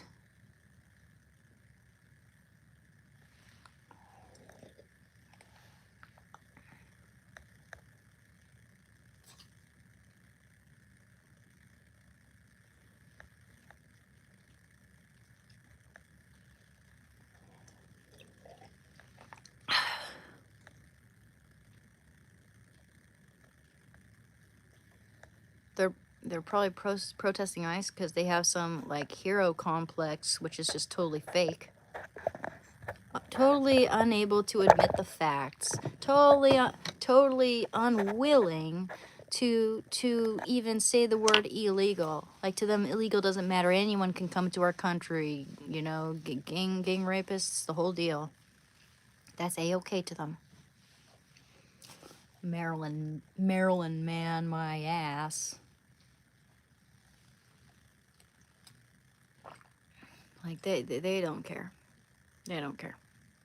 They'd rather gang rapists live in our country than your all American, than a guy who's been here living in America, a white man. We got to specify that, who's been living in America and working and paying into the Social Security their whole life. They'd rather have like a gang raper here than because they hate white men, for one thing, unless they're just as much a sheeple as they are.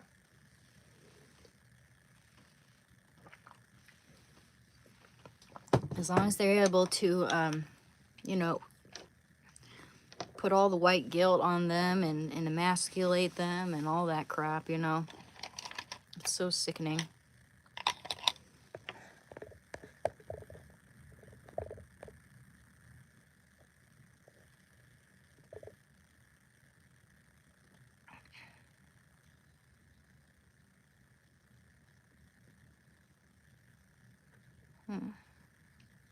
Yep.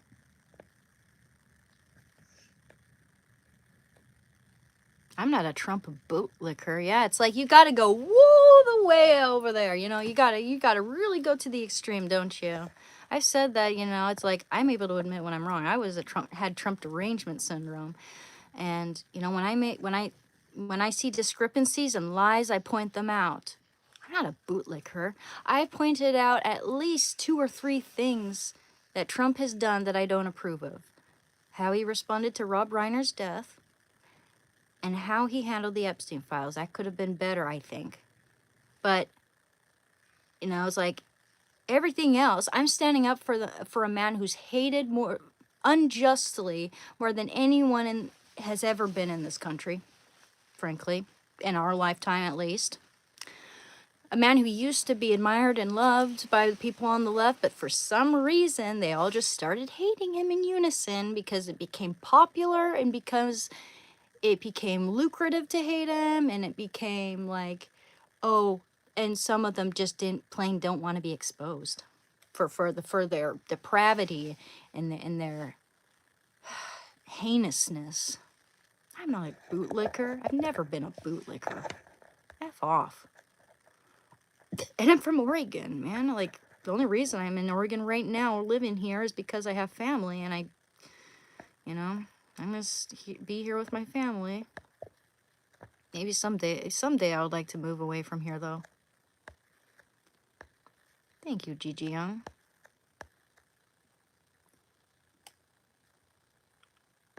Oh, I would love to raise my own meat and vegetables. That'd be such a that would be such a fulfilling way to live, I think. You know, going fishing for your lunch. I would love to go fishing. I don't even have a fishing rod. I haven't even had my own fishing rod since I was a little kid. Oh, I'm glad briefly play. That's what this channel mostly is about recovering from addiction and changing our bad habits, and you know, trying to bring a little integrity into the world.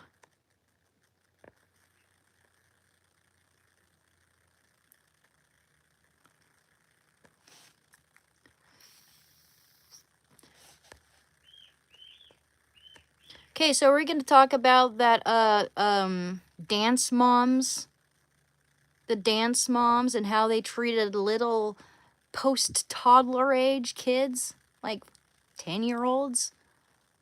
You know, it's like,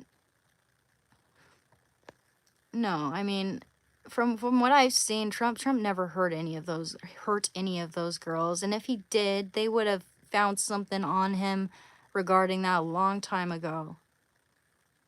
You know, it's just more desperate attempts by the left. It's like, you know, one of my friends who I really still respect, and I think he's come to the side of reason and logic and common sense, just as I have, just as many of us have here, and many people on the left, in fact, who decided to vote for Trump and not Kamala because they knew that what a disaster that would be, because they were actually smart.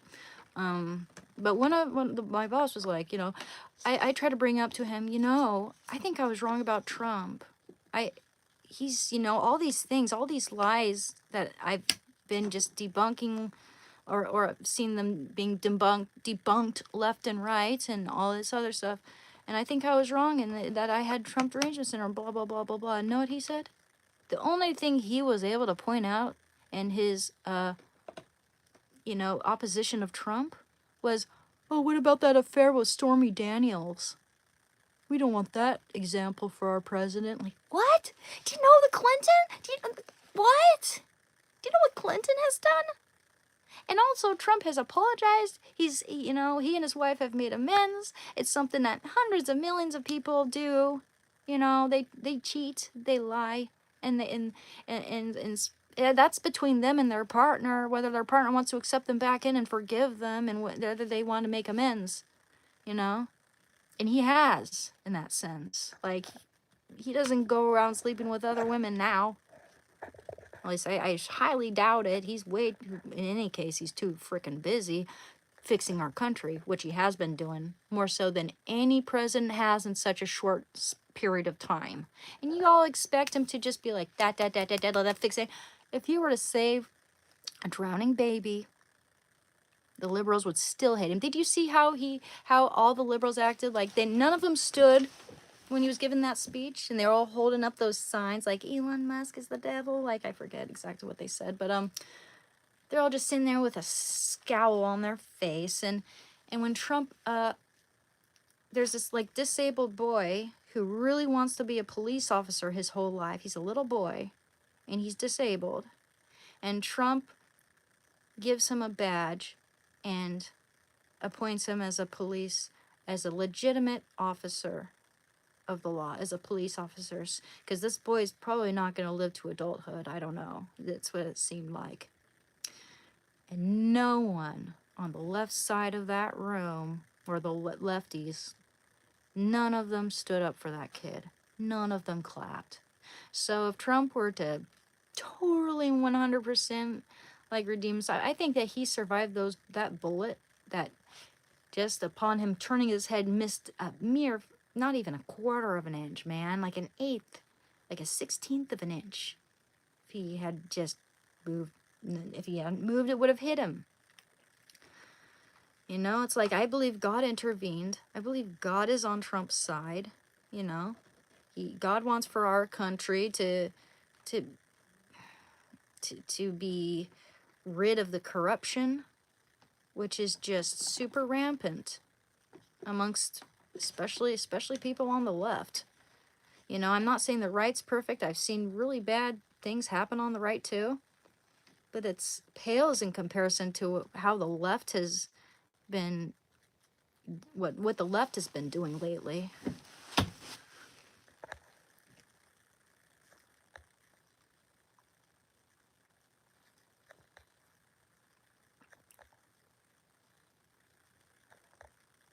Thank you, Danny. It's fine. You said finally someone who gets it. Well, yeah, it took a while to get there too. You know, it's like, I'm not proud of ever having Trump derangement syndrome, because it just shows that I was like, my opinions were fear-based. I was afraid of losing my friends. I was afraid of being shamed. I was afraid of being mocked. I was afraid of being attacked. I had a friend back in he's still my friend.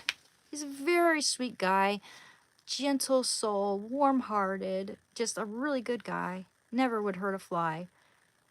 He was just, you know, this was around the time the riots were happening, right after Trump got elected. It was like 2017, I think, 2017 or 18. He was going around with an American flag. That's all he was doing. He was going around the city of Portland with an American flag, and then he got jumped by a bunch of fascist liberals who decided to just beat him to a bloody pulp. You see that happens, you know? Like Antifa, they'll use those black umbrellas to hide themselves from the camera so they can beat conservatives up. And then conservatives in Portland are the ones who get arrested. Make sense. Nick Shirley? Anyone? Nick Shirley, anyone?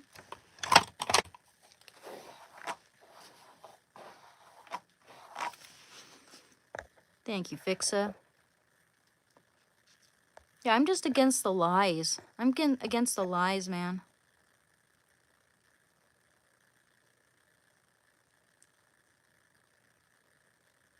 Yeah, a lot of people went crazy over Brexit. I remember that.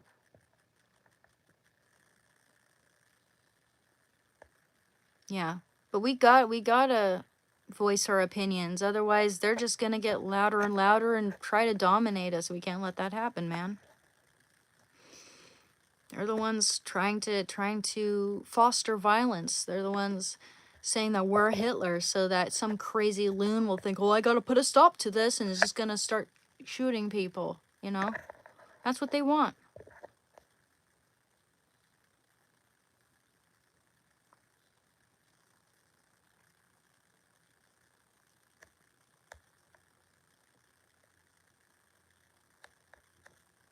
Thank you.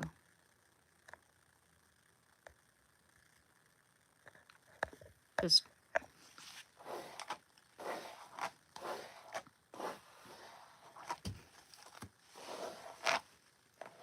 Trump's on God's on Trump's side, because Trump is able to say Merry Christmas and God bless and stuff like that. Because Trump is able to abide by the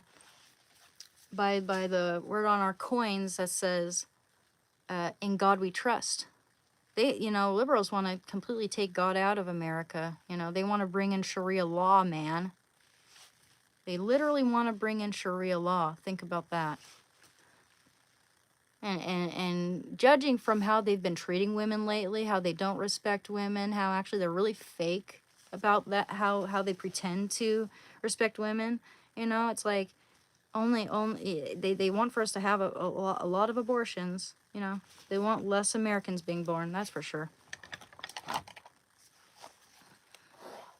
But when it comes to as to actually being women and making decisions, like, no, they don't care about us. They don't care about our safety. They don't care about us getting gang raped by a bunch of illegal immigrants. No, they don't care about that. Or they don't care about us getting harassed in prison by someone who just sort of up on a whim chooses to transition to a female because they want to transition to a girl's prison. You never see that the other way around.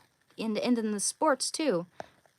In the sports just as well, you never see like trans men trying to get into men's sports. It's always people trying to dominate women's sports, which should make you question, right?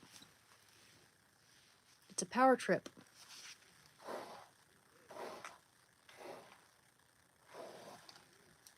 And again, I have nothing whatsoever against trans people. I know trans people in my life mean the whole world to me. But it's that whole thing with the prisons, with the sports, and with children is where I draw the line. And honestly, it hurts trans people more often than not. It makes people not take them seriously. It makes people not respect them. It makes their voices, it drowns their voices out, if anything, because it's, amongst young people, it's becoming like a trend. And I guarantee you, within the next 10 years, we'll have a lot of people detransitioning and a lot of people regretting. Sue me. Like, that's just facts. And it's very disconcerting because I have a lot of people in my life who mean a lot to me. Who happen, I don't know how they're going to end up. Because they're super young, I'm not saying that young trans people don't exist. But it looks like, people are just wanting to do that because it's popular now. I mean, it's gone up like if you look at the statistics and how much it's gone up, like just children wanting to transition. Just look that up. How high has the percentage gone up of kids wanting to transition? It's kind of scary. Again, I'm not saying trans people are scary or anything like that. But children's brains are developing and they need time to figure themselves out. For instance, I was a tomboy growing up, a real tomboy. I liked hanging out with the boys. I liked playing with boy things. I liked dressing like a boy sometimes. I can only imagine people, especially if I were public schooled, people telling me stuff like, oh, you could be a boy in a girl's body. Why don't we talk to some affirming therapist, affirming therapist who's gonna put you on not on in a place where you're contemplating a decision seriously, but a trajectory of no return. They know what they're doing to these kids. They're turning them to lifelong big pharma servants.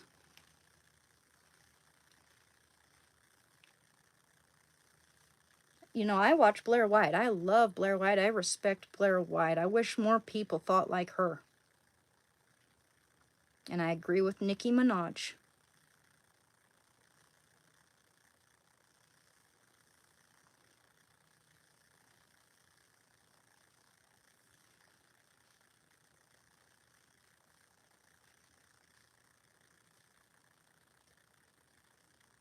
Anyone who thinks that I hate trans people because of that is lying. That's obviously not true. That's obviously not the case. If anything, I care about trans people. I care about young people. And I think this whole like making it a trend absolutely damages people who are legitimately trans and actually going through all that. It hurts them more than anything.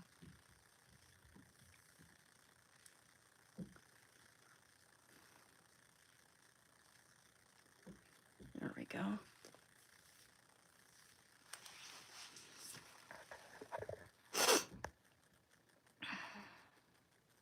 Exactly.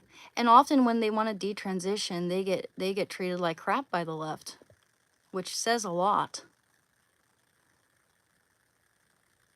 Yeah, they should feel just as welcomed if they change their minds and want to detransition. Absolutely. Wouldn't it be nice if the same people were comforting, caring, supportive if they wanted to detransition? Absolutely. But absolutely not. They're treated like crap by the left. They're treated like they're traitors, dude. Like traitors to their own kind, just like Blair White's treated like a traitor to their own kind, or or if you're a minority, if you're black or Hispanic or anything, and you vote Republican, then you get treated like you're a traitor or something. That is super racist in and of itself. Treating people like they're too dumb to think for themselves. It's a very condescending, like in a way that liberals have, and it's actually, there's a hidden racism, a very condescending way they have around minorities, like they deem them inferior and like they need their savior complex to help them or some shit.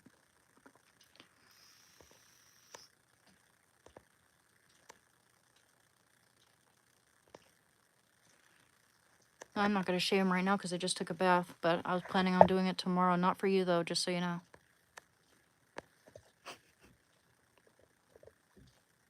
Oh, thank you, Yankee Ward. I do need subscriptions. I hope people aren't like unsubscribing left and right because suddenly they've realized I'm like, lean more Republican. Oh, thank you.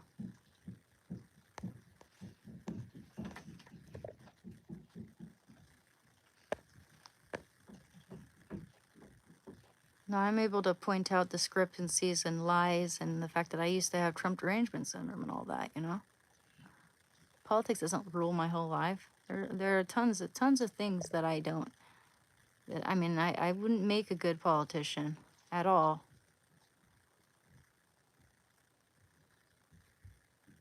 Absolutely. I'm, kind of the same, Frodo, kind of the same. I understand certain sides from the left, but for the vast majority of it, like I'm finding more and more and more that the logic and the common sense is all on the right.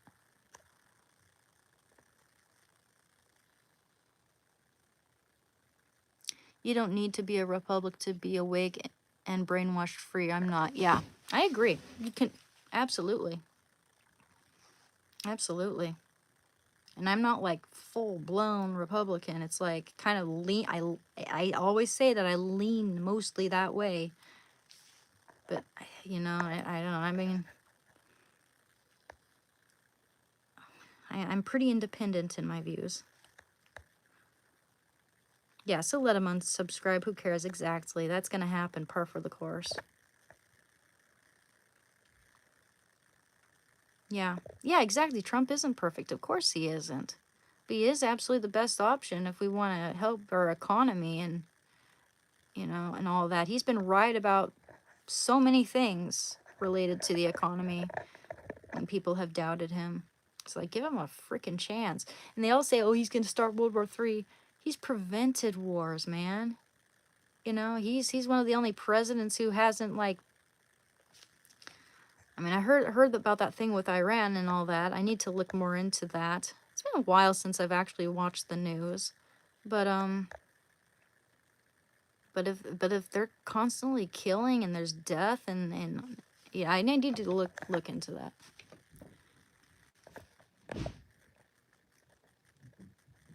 Yeah, real eyes, real eyes, real eyes. Absolutely. I agree, Matthew.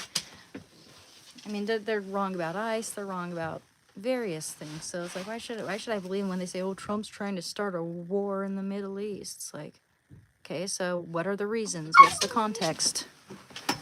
Are we trying to save more lives than not? Probably, because that's what he's been doing this whole dang time. Just a sec, buddy.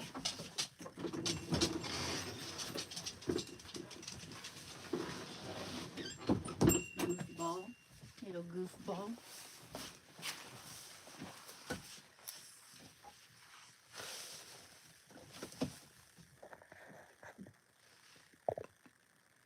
Don't be afraid of rabbit holes, but oh, beware. Some you go into, you can't get back because once you see the truth, you can't unsee it. Yeah. Mm-hmm. Well, yeah, liberals will go crazy if ICE tries to stop a gang rape from happening or something like that, you know? You know, it's like there's nothing. It's like damned if you do, damned if you don't.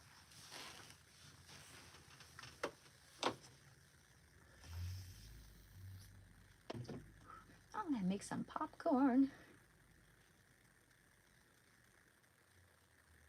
Mm.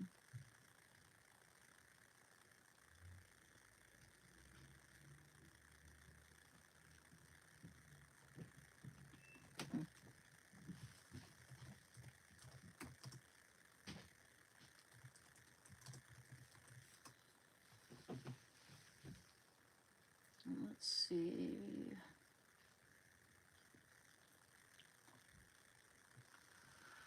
Okay. Trump says Iran called numerous times to make deal as carrier enters Middle East waters.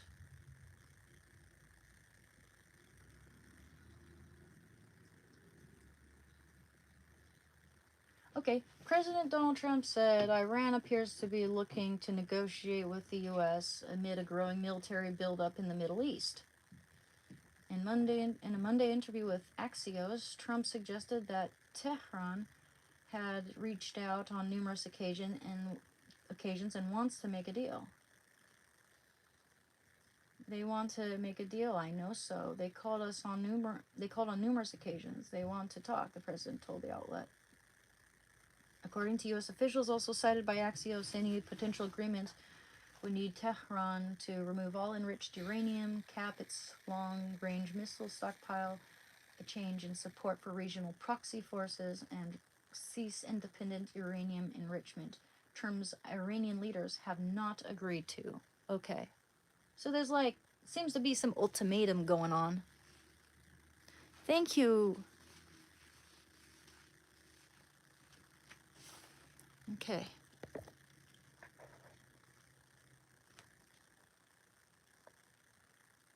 Oh, thank you, Lance. It's a nice thing for you to say.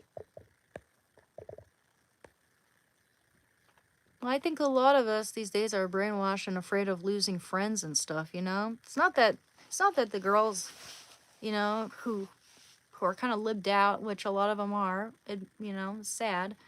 It's not like they're not intelligent. It's that they're naive. Some of them are naive, the young ones, and they don't want to lose their friends, you know? Sure, you know, it's like I don't have that many female friends, unfortunately. I wish I did. I have like one, and we don't even really hang out because we live so far away from each other. But like, you know, it's actually I have two female friends, and you know, even if they disagree with me, it's like they're smart enough to not like cancel me because I disagree on a political view, you know. But I think a lot of people are afraid of losing friends, they're afraid of losing family, they're afraid of being ostracized, you know, and I was there. I've been there. Thank you. Thank you, Antiman, Derek.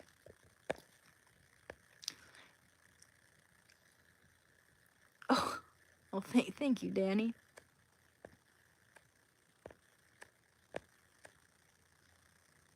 It's like anytime a group of friends gets a bad idea or wants to act wild, that's all it is. Uh-huh.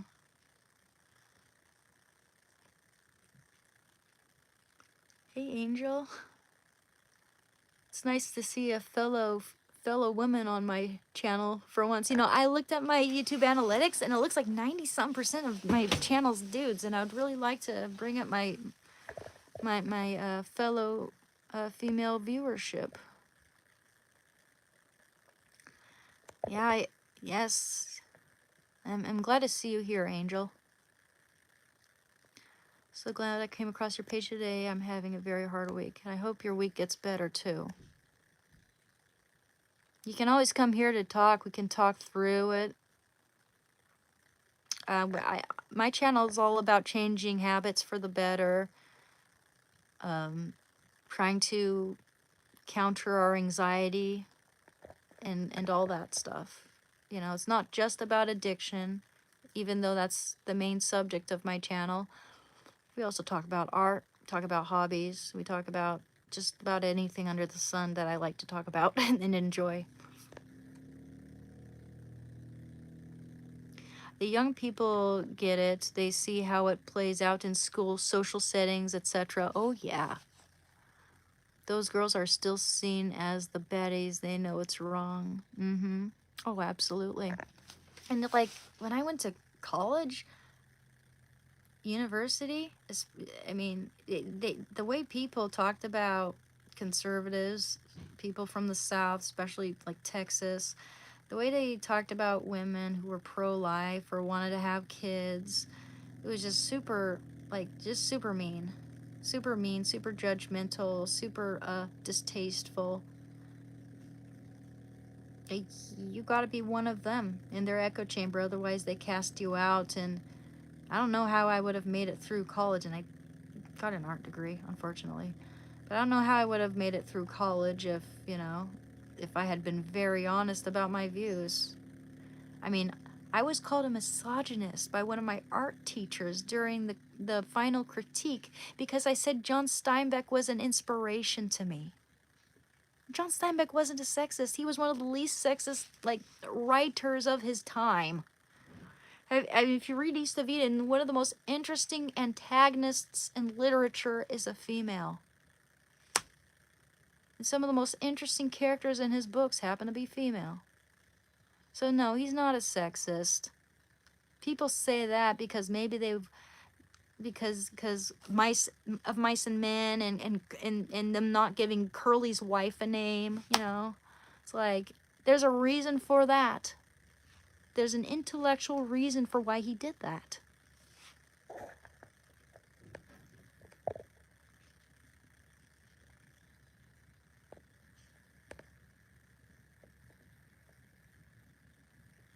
Yeah, exactly, Jeffrey. If you're in a Democratic area, you cannot talk about politics or they'll try to take everything from you. Exactly.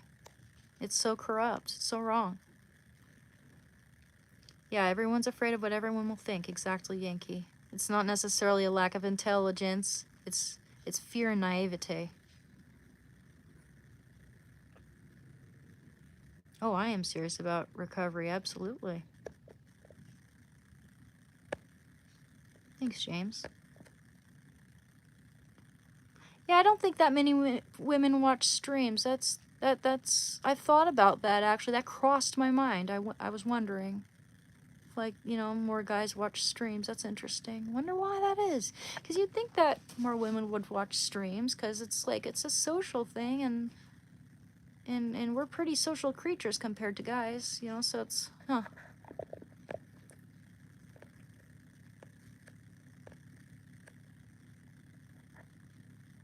Yeah, I need to I need to get more women on my level, for sure. Thank you, Angel.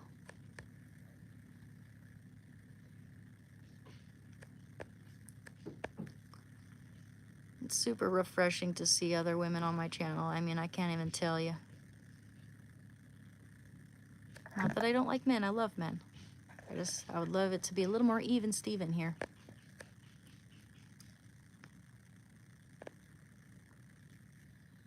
I'm not in rehab right now. I went to outpatient, I had a drug counselor. Now I'm not really doing that. I'm not even craving those drugs. I'm just enjoying my hobbies, trying to advance in my life, and craving doesn't even come to me in that regard.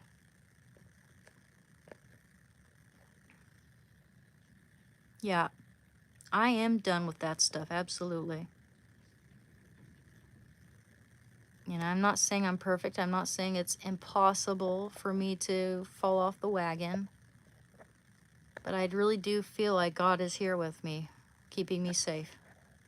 Because I don't crave that shit at all. All I think about is what I'm going to lose. The life I'm throwing away, squandering. Oh yeah, I do have a big dog here. Except he's not here in this room right now. He's engaging with someone.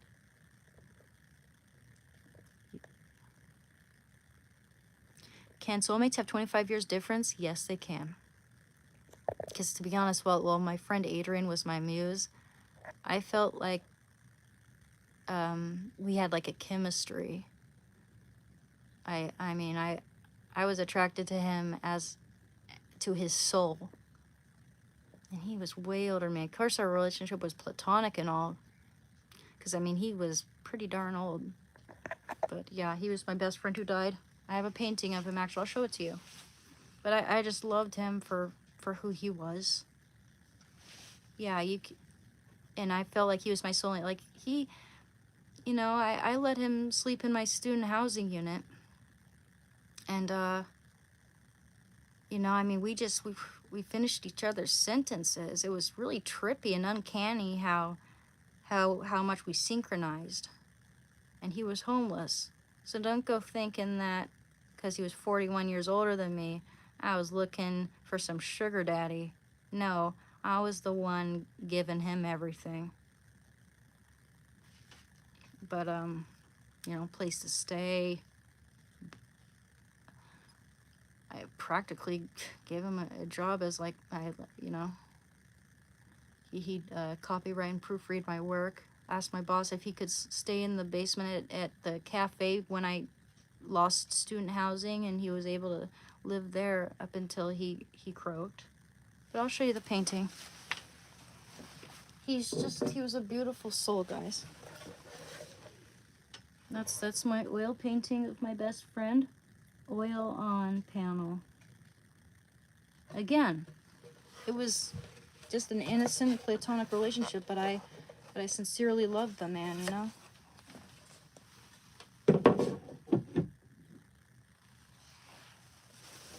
We were thicker than thieves. We were just hung out. No one laughed more heartily at my comics, at my little cartoons than he did. And he was sincere. He really saw my potential as a painter, as an artist, and really tried to encourage me. Yeah, it's not sexist to understand that men and women are different. It is sexist. Yeah. Is it sexist that doctors recommend different diets for women? I don't think so. We have, you know, they have women's multivitamin, right? Because at a certain age, women need more calcium in their bones, right? And certain other things. Like, we have different needs. There's nothing sexist about acknowledging that.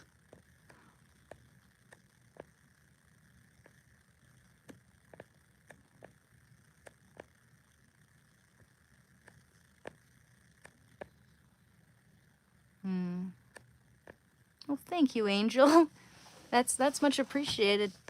I hope you're subscribed. It's good to see you on my channel. I might be a little behind in the comments here. No, I'm not from Philly. I'm from Oregon. Yeah, you know, I mean, and there are other conservative / Republican women, you know? Ever noticed how many of us are a little more attractive? I'm semi-joking there. But yeah, it's like we take care of ourselves, and we don't deem that as being like sexist. We don't victimize ourselves, you know, and that, I think that can take on a very ugly, unbecoming appearance. Confidence is sexy. Embracing your femininity is sexy. Thanks, Lance. Well, you're more than welcome.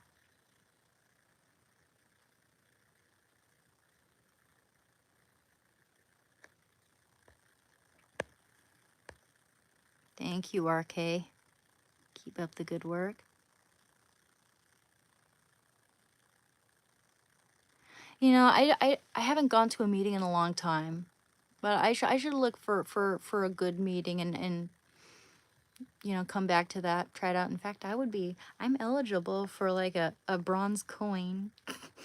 So, for an actual metal sobriety coin. So we'll see. I don't know. Um, I'm pretty good with my dog and doing what I'm doing here. It's not like I'd be going back to that because I'm afraid I'm gonna relapse. But it might be a good idea for me to do that, especially hearing other people's stories, and it might actually benefit this channel too. Thank you, buddy. Yeah, I'm from Oregon. I'm from Oregon, Angel.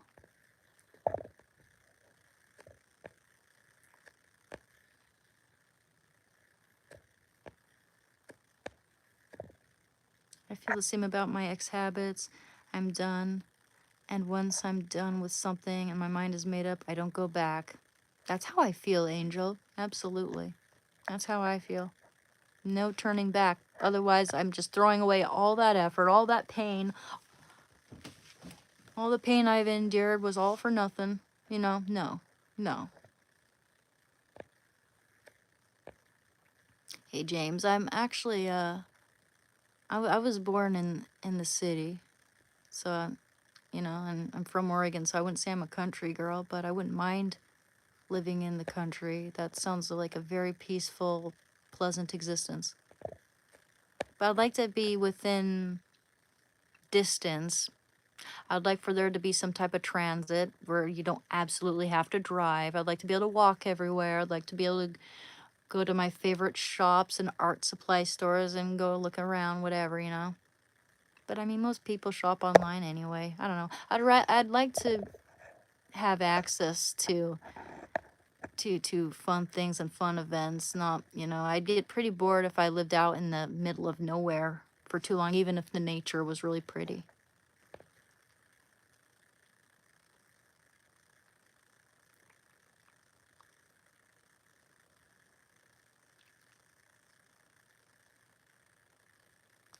Ooh, crazy violent exes are those are no good, Lance. It's probably for the best. Thank you, Art K.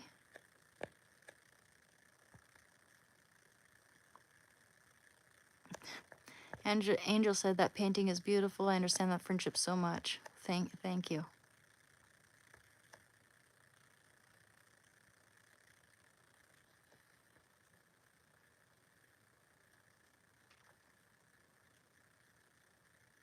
Yeah, James. You said I dated an addict for many years and tried to support her all I could, but she wasn't ready for recovery. Yeah, you gotta want it for yourself. You know, you gotta want it for yourself. No matter how much your family or anyone tries to help you, if you don't want it for yourself, you're gonna inevitably go back to it. You gotta be in control.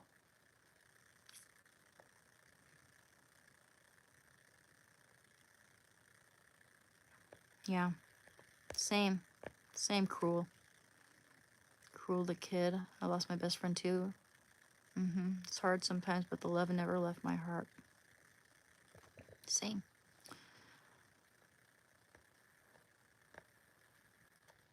I drink a lot of milk, actually. Whole milk. I put it in my cream of wheat. Thank you, Danny, for liking my painting. I'm really behind here.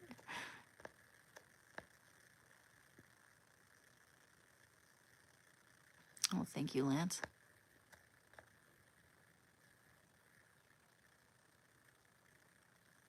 Thank you, Jim Jones. I do have therapy. The cafe I worked at for 10 years, they shut down, so I've been really trying to find work where I can bring my dog. I took Shando to the cafe during the last few months of working there, and he just loved coming to work with me. He loves getting on the train with me. Like, you know, I mean, I can't imagine not bringing him with me because Shando's my best friend, and I need him just as much as he needs me. He is my emotional support dog, though, so service dog, so should something, you know, I should be able to find something.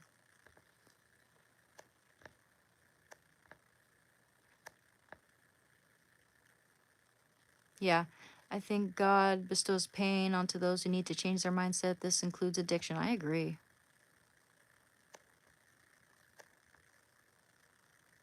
Yeah. Quitting is an individual thing. All the meetings in the world won't help you. Yeah. Yeah, well, if you don't want it for yourself and you're being forced to go to meetings for whatever reason, then yeah, the chances that you're going to go out and use again are like 99.999%. It's a sad, grim reality, but you have to want it for yourself. You have to find a reason to want to live without it.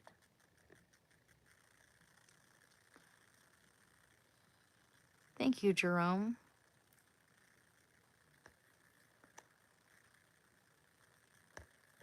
Yeah, one step at a time. I would love to be a wife and mother someday. Yes, I would. I have to wean off of this Suboxone before I ever think about becoming a mother, though.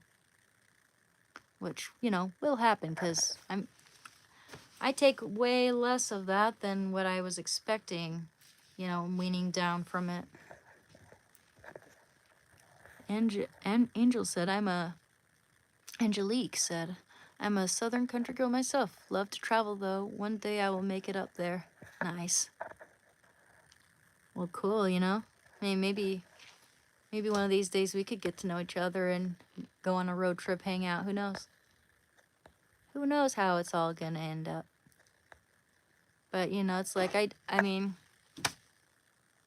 I kind of have a policy of, like, not, you know, wanting to keep on the safe side and not meeting up with my subscribers and viewers and stuff like that. That could be dangerous.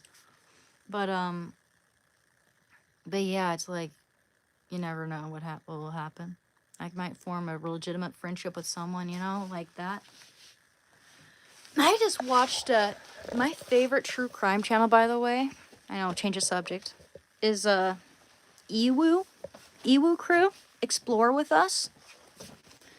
And there's a video that came out recently of some YouTube who got run over by a huge semi truck, pummeled, just 4 minutes away from his house. I mean, his poor girlfriend. He was just like a really nice YouTuber. His content was all about hiking and trekking canyons and stuff like that. I never visited his channel, but I saw this true crime video all about it, and this semi trunk just bulldozed him at a. Okay, so he was stopped at a red light. So his car was still, and when the semi truck came at him, and this was, by the way, a 30-mile-per-hour zone, this semi trunk just bulldozed him at 100 miles per hour and took the entire freaking. It looked like it took the whole top off the car. You know, and I thought the poor guy was gonna survive, but he didn't. He didn't because his head smacked on the dashboard and he had brain bleeds that were just, you know, they thought that he was going to make it at one point, but eventually he just got worse and worse and worse due to all the seizures, and they had to take him off of life support. But that was just so sad. And the reason why I bring this up is because he was a YouTuber who got stalked by some crazy loon who wanted to be like him. Some jealous nobody who was pretending to be this guy a lot, you know, pretending to be him. Man, look it up. If you're into true crime, that one, yeah, that was great. That was a crazy one. Popcorn time.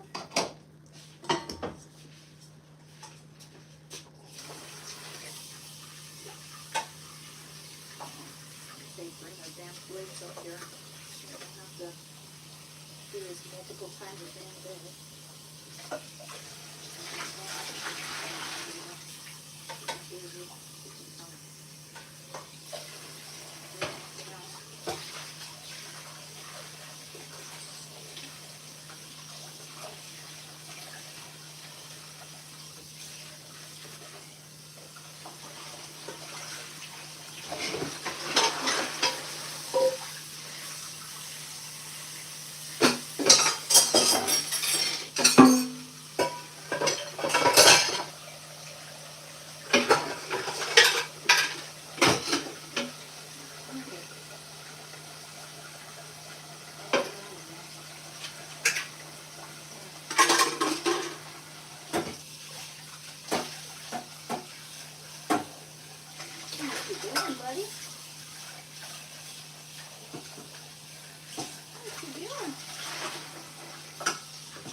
baby boy. I know. Let me get you a little snackety snack. Get you a little snackety snack too. Okay, I'll be right back.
Tom left some popcorn. Oh, snack. Snack a snack.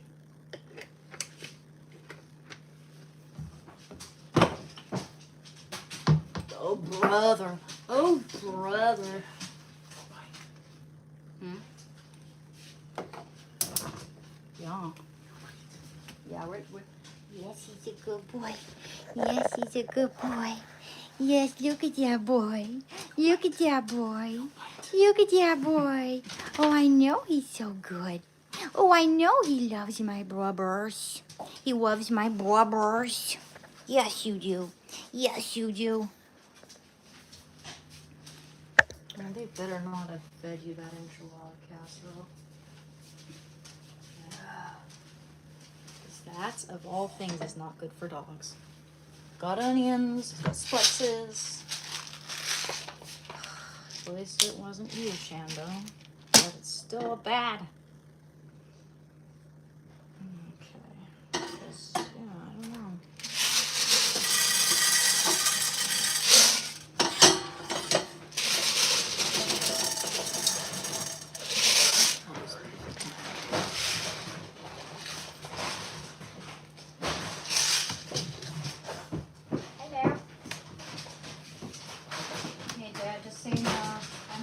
Live streaming, so. You are? Yeah, I'll be out of here in a minute. Okay, we'll do that food. Oh, the dog food? Yeah.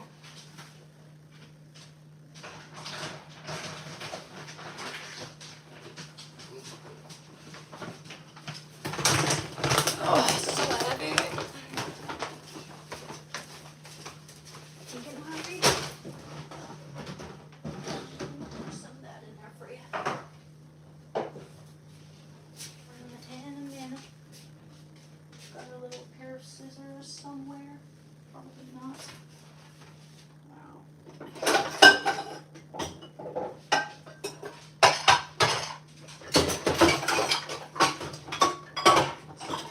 Never do the dishes.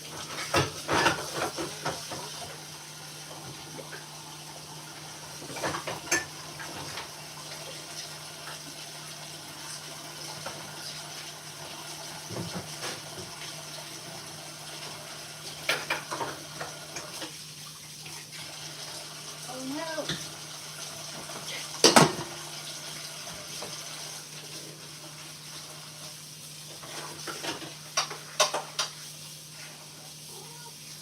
Kitty. Hey, kitty cat. I'll pop you in a minute. Sorry.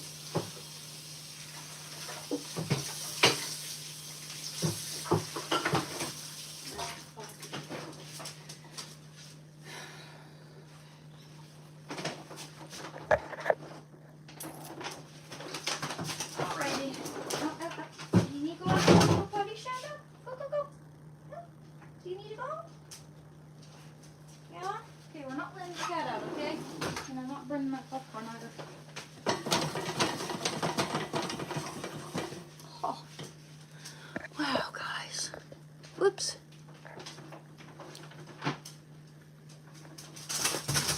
Oh, Shando, don't chase the cat.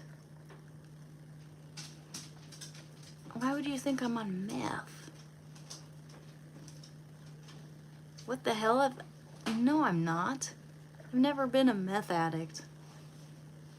Uh,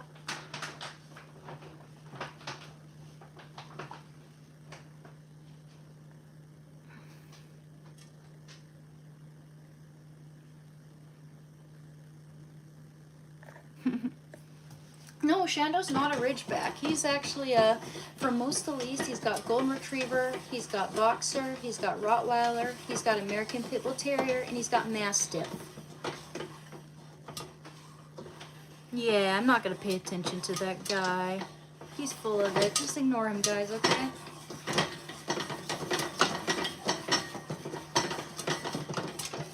Does this look like a meth addict's arm?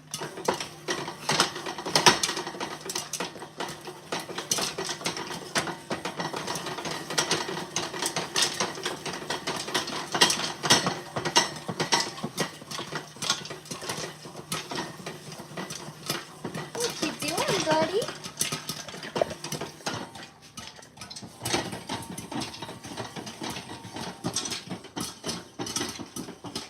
You bloody boy. Yes, we'll get into your dog food just as soon as I'm done with this Poppins.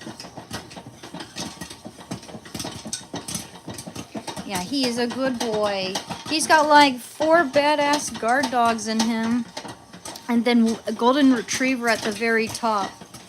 I've socialized him very well. He's gone everywhere with me since he's a puppy.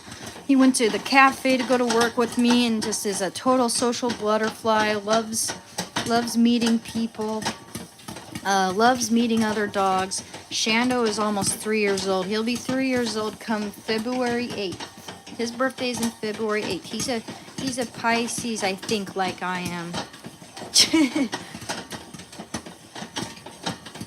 Yeah, Shando is almost 3. So it's still kind of a puppy, you know? He's got the puppy breath. Yes, you heard that right, buddy. You heard that right.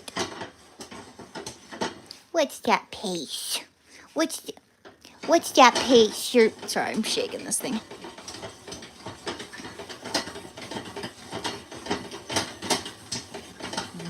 Oops.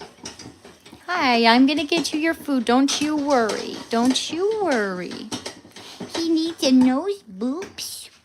Okay, let's give him a nose boops. Boop. Yes, of course. Yes, of course. Goodness, we're in a hurry to get him some dog food. Aquarius, this is Zodiac. Okay. I got you. I get you. I get you. Oh no. Here, have a piece of popcorn too.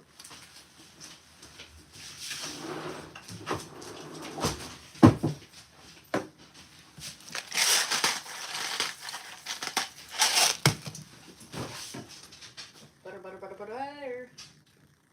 I know I've got it somewhere. We don't need that.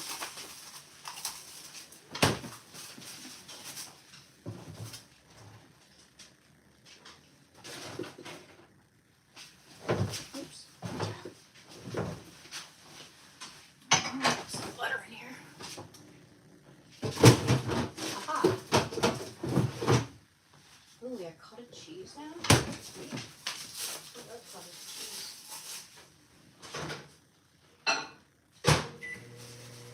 Hey buddies, find a knife or a pair of scissors or something. I wish I knew where those scissors were. Just use this. Back it up, bud. Back it up. Don't go near this. Don't go near this. Okay? Nope, back it up. That has to be the last night.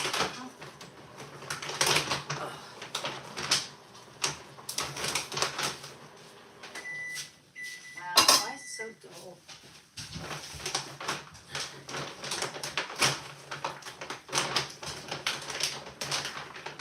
What happened? Oh, sorry, baby. And I can't find anything.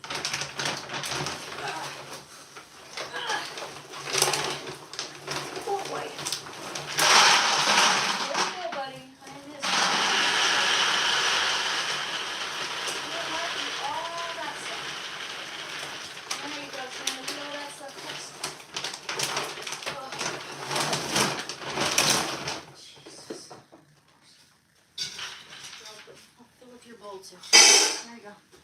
Just a little bit. You also eat stuff that's on the floor there. You know you will. Jeez, that stuff's heavy. It's like a 20-pound bag or something.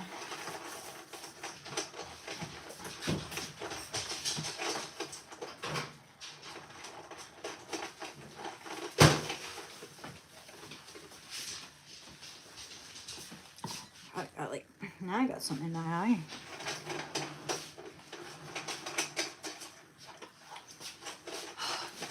God, don't you just love it when you get something in your eye and when you're like cooking and stuff?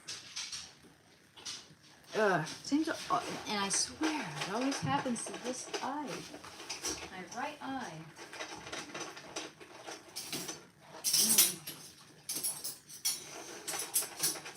Come on, I literally just do dishes and we don't even have spoons.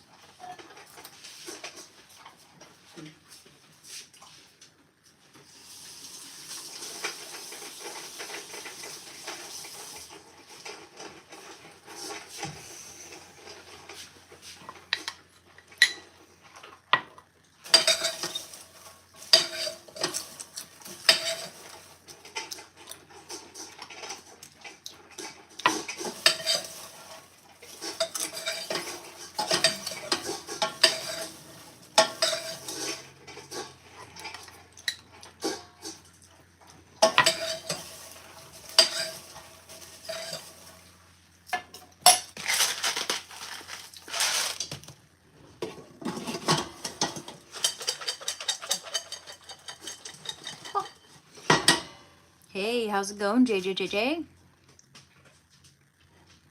Thank you, Danny.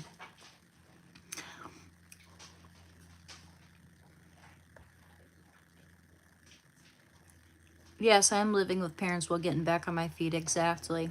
Exactly. I probably wouldn't be living here right now if I still had my cafe job, actually. I would have saved quite a bit of money if I still had that job. Oh well. Tel Aviv, it's better than I'm not there anyway. It became kind of toxic there. Right after my boss had that minor heart attack and had someone else as the manager. Unless you were woke, like they wanted to get rid of you or try to ruin your life. And my boss, before he had that guy as the manager, he told him that he wasn't allowed to fire me because I'd been a fixture there for 10 years. I was there. I was, you know, the boss who really liked me for like 10 years, they didn't even hire me. It was the guy before him owned the place for a year because someone gave it to him. I was the only person that they hired. They gave the place over to my other boss, and for like 10 years, or no, 9 years, I think. I knew him for like 9 years, but I worked at Anna Bananas for 10 years. He grew to really, you know, like me because I have damn good work ethic and I'm dependable and I work very hard and I cared about that place. I cared about how I made coffee. I was very passionate about making people's day with their first cup of coffee and getting that espresso just right.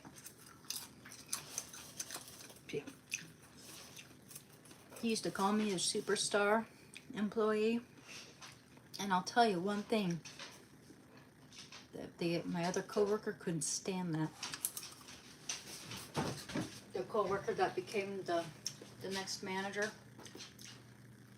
because they had like kind of a business sort of way about them, and I guess my boss trusted them, unfortunately.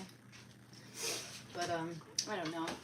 There were some pretty sketchy things going on too on his end as well.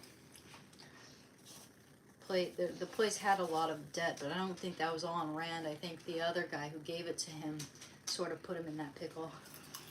Without elaborating very much.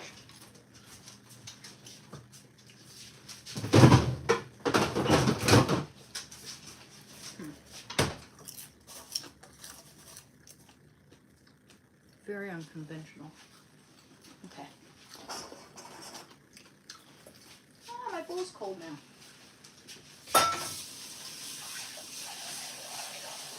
Hey, buddy.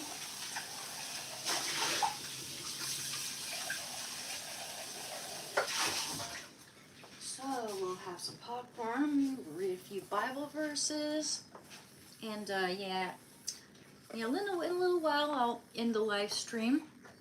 And since we're kind of starting our live stream a little later today, probably start another one at around, I don't know, 6 o'clock, 6 p.m. this time, and we'll work on painting.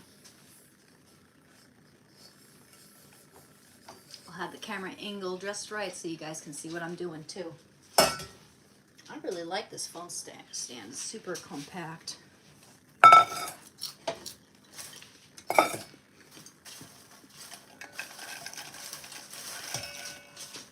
Popcorn helped me to quit cigarettes. And so it was like the one food I could just like, I can see why it's a movie theater snack. Some people are like, you know, why is popcorn a movie theater snack? A movie snack, a classic movie snack, because like it's loud when you crunch it and everything. It's not so loud that I can't hear the movie, for one thing. You might need to turn it up. For another, it takes a while to eat it, you know. It might last the whole movie. Probably not the whole movie, but at least a quarter to half of it.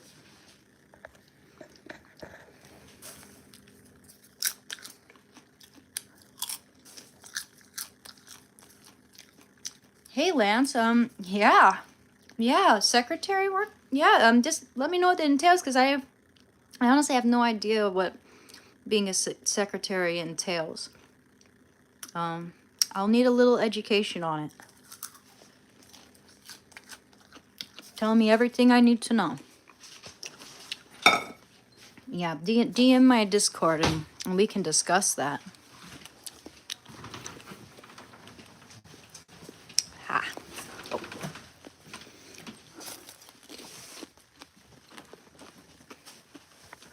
Alright. Yeah, Lance, DM my Discord and we can discuss. I would love a work from home job. Aren't you kind of doing that right now? Yep.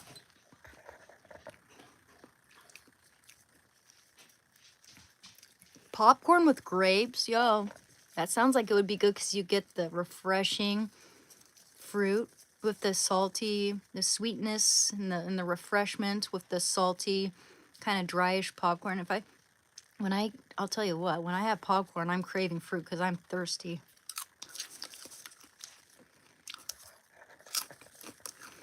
You know, I wish I could tie my hair in a high ponytail, but it's way too short in certain areas. I have a practical mullet here. Yeah, I used to have a buzz cut. You can go back to my older videos. You can see I'm practically bald. Like G.I. Jane. Or V from Vendetta. But yeah, I've tried. You know, there are hairs that just come out. You know, I need to wait for all my hair to grow out a lot more and become more of a uniform length. Oh yeah, cashews, nuts are so good in popcorn. Apples are good with popcorn. What else goes good with popcorn? Little sweetness, like chocolate goes good with popcorn.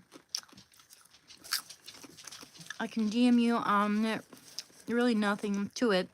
Easy, just all phone work and setting up workout orders.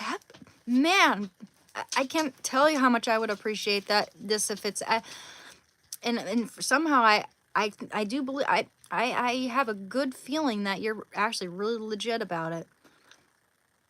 That would be awesome. Yeah, cigs are difficult, man. I was like a pack a day smoker, and when I was doing heroin, I got up to like a pack and a half a day. Yeah, heroin. Cigarettes just taste really good. I don't know why. And when you're going through cold turkey from heroin, that's actually a really good time to quit cigarettes because they do not taste good at all. You can't even do one puff. They taste like absolute trash. Movies go excellent with popcorn because popcorn takes a while to eat. It lasts for a long time. while you're enjoying your movie.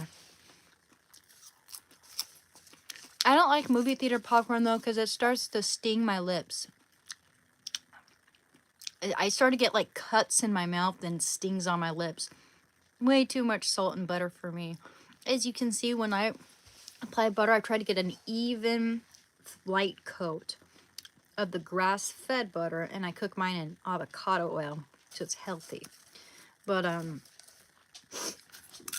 you can see, like, I'll just dip the spoon in the butter until it's just like coated in the butter, and I'll just like flick all the little thick drops all over my popcorn and mix it. I'll do that like a couple, 3, 4, 5, 6, 7 times, and then it's perfect.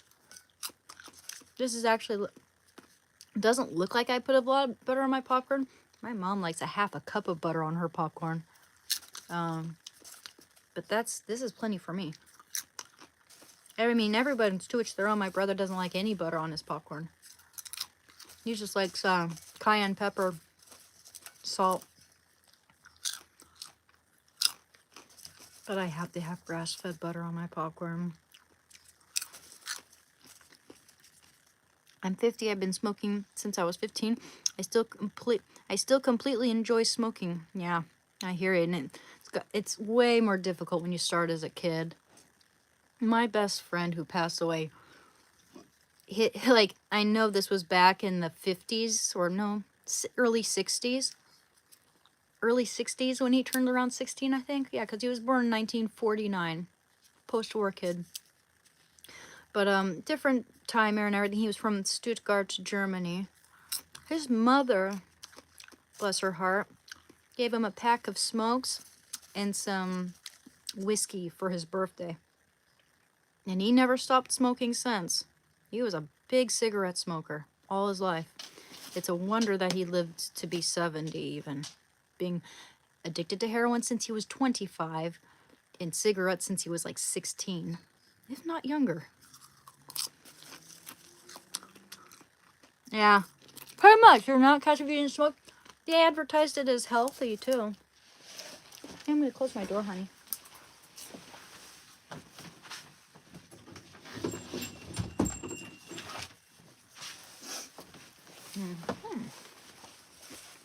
Oh,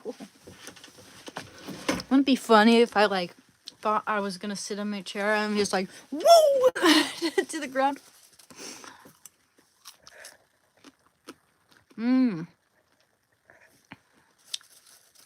I mean, I've been to Germany, but I've never been to Stuttgart. Kind of wish I would have visited Stuttgart, because when I went to Berlin, I was still friends with, I mean, my friend was alive. And I could have gone to Stuttgart and come back and tell my friend, hey, I went to your homeland, or to your hometown.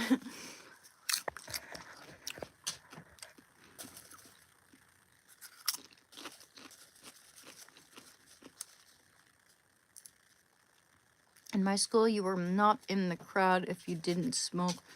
If you didn't smoke at 12 to 13, peer pressure. Wow. Yeah, that's no good. Yeah, that peer pressure will change a young person's life, man. For the worst, usually.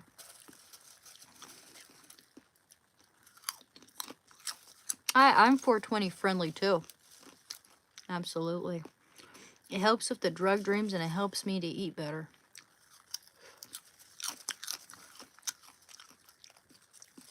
I wish that, I mean, it was easier for me to just take it or leave it, though. I have a psychological kind of dependency on it.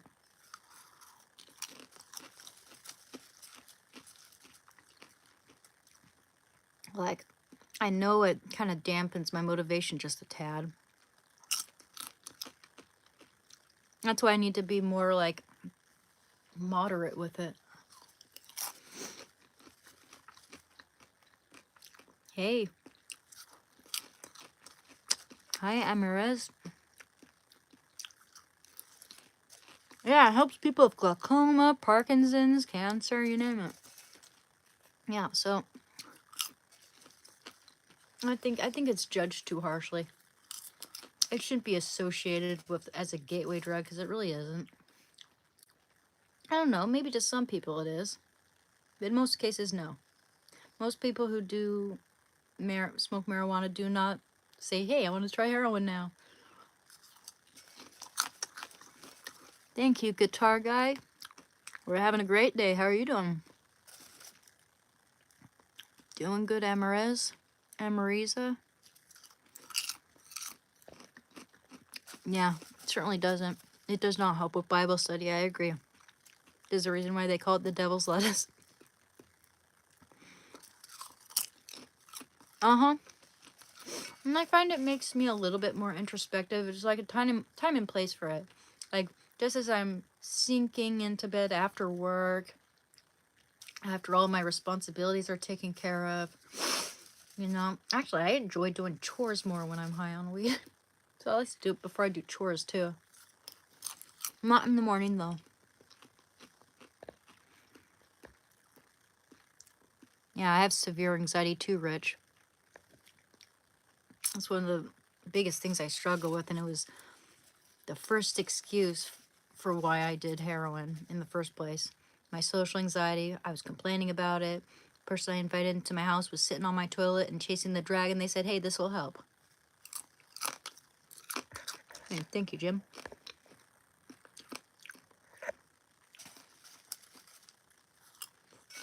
Mm-hmm. Marijuana is in the first book of the Bible. I give you all seed-bearing plants and trees to use. Oh, yeah.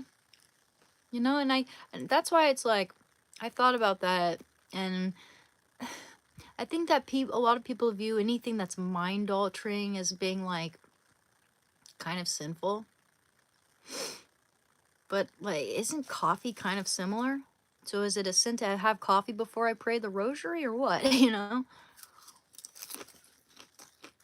As long as it doesn't make you, like, distracted from your prayer or anything like that. As long as, you know, I don't think that smoking marijuana is, like, a sin or that it drives you away from God.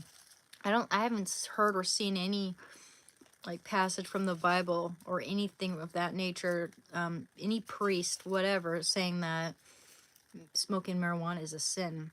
I'm sure some of them say that.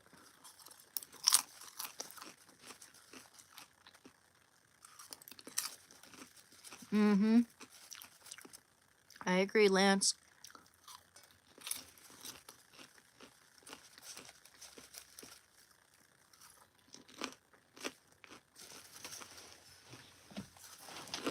Mm-hmm. Same here, Rich.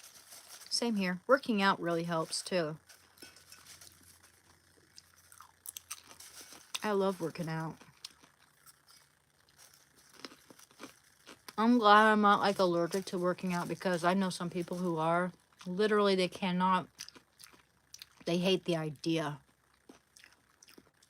The very idea gives them a sense of resentment.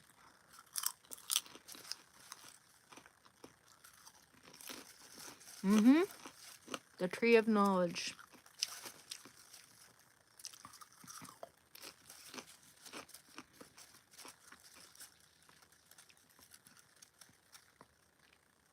Seriously? We had $1 million marijuana bust in Philadelphia with cash on the news. Wow. I'm using my right hand, silly. It's probably a mirrored. This is my right hand.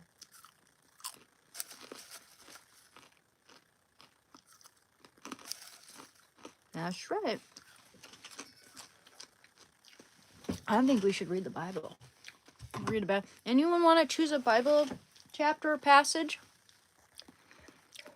You smoke before chores or a movie or bowling or a sporting event, not before saying the rosary hype. Yeah, well, I haven't smoked any weed today, so we're good.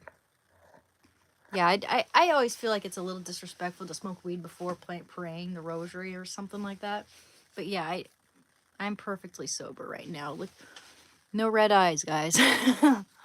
Every time I smoke weed, my eyes are bloodshot.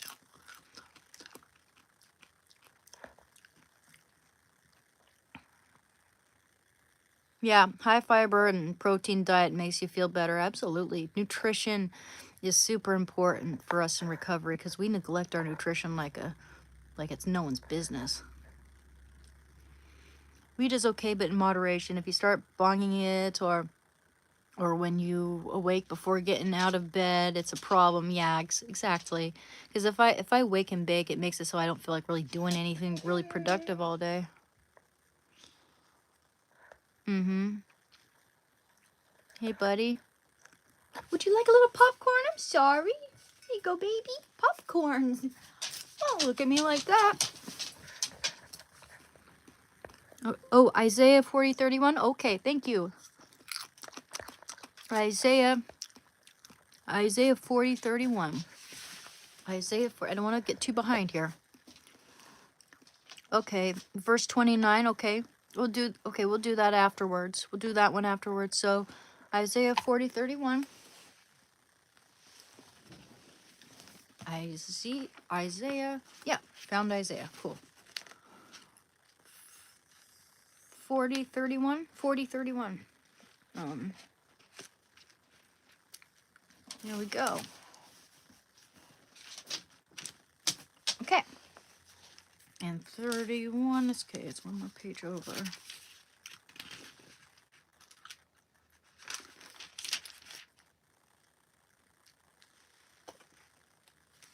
Okay. 40:31.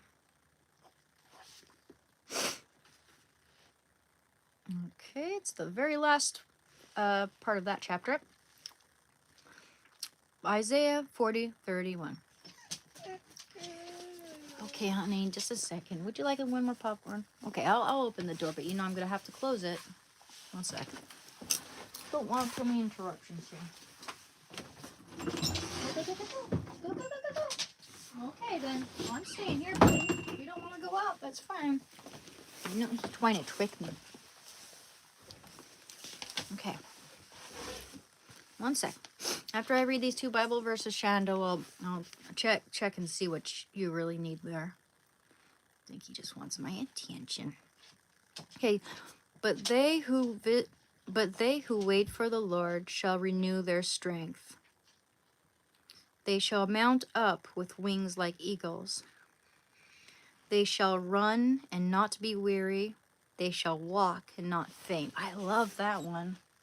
Oh, that is so relevant to us as addicts being lifted out of our predicament. Where did I put that highlighter? Love it. I love it. Where on earth did I put that highlighter now? Yeah, it was right there, I swear. Huh. Maybe I dropped it.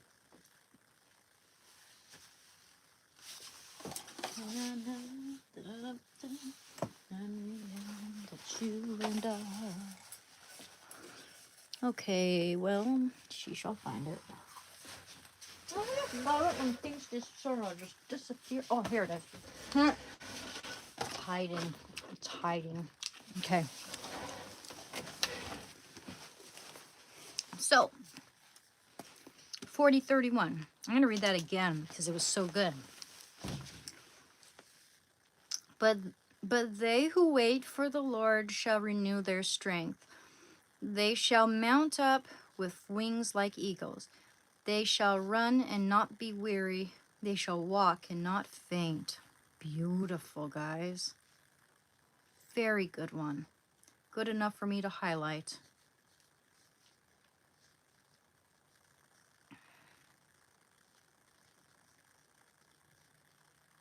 That is an empowering passage right there.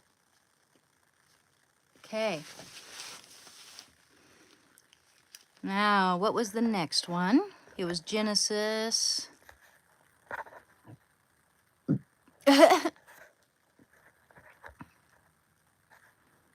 Oh, Psalms 26, 1-4. Okay, I'll do that, Angel. Absolutely. Didn't see yours there for a minute.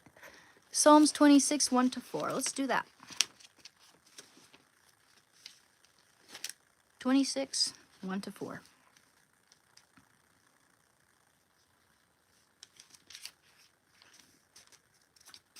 Psalms has some really good ones.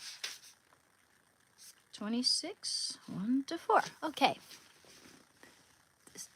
Here's Angel's suggestion. Okay, so 26, 1, 2, 4. Okay. Vindicate me, O Lord, for I have walked in my integrity, and I have trusted in the Lord without wavering.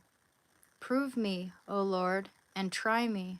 Test my heart and my mind. Oh, yeah, this is relevant.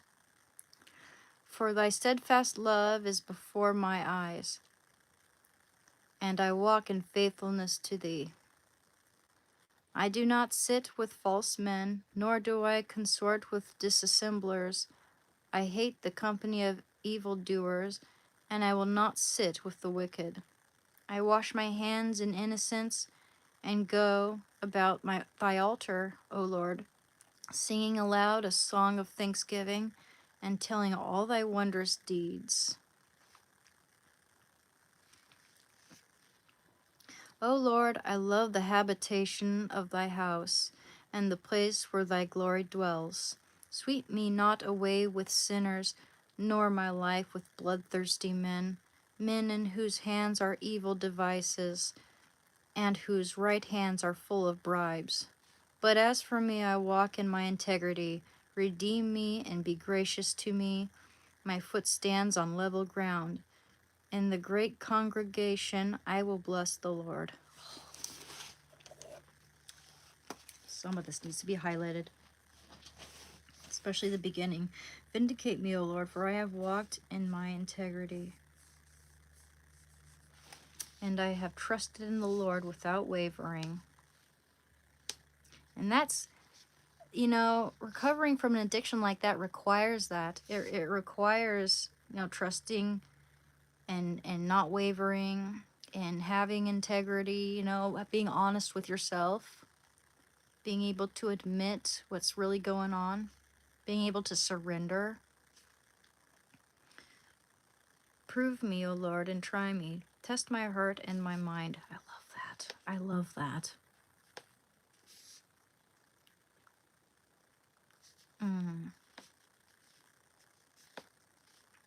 Okay.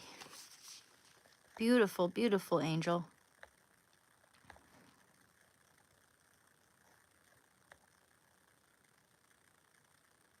Okay, take care, Danny. I'm looking forward to seeing you next time, okay? God bless you.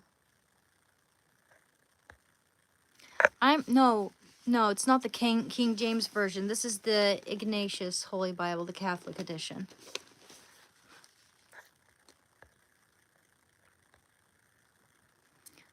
Psalms 26, 1 to 4. Oh yeah, we just did that.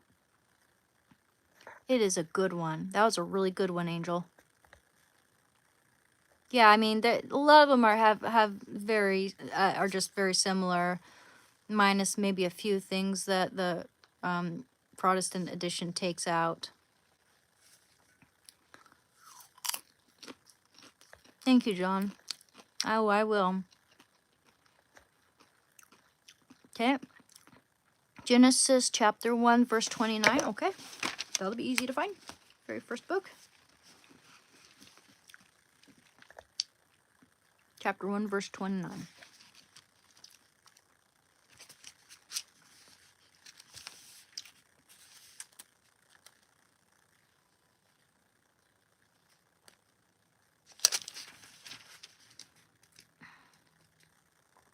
And God said, Behold, I have given you every plant yielding seed, which is upon the face of all the earth. I had a feeling that's what you were getting at. And God said, Behold, I have given you every plant yielding seed which is upon the face of all the earth, and every tree with seed in its fruit. You shall have them for food, and to every beast of the earth, and to every bird of the air, and to everything that creeps on the earth, everything that has the breath of life, I have given every green plant for food. And it was so. And God saw everything that he had made, and behold, it was very good. And there was an evening, and there was a morning, the sixth day.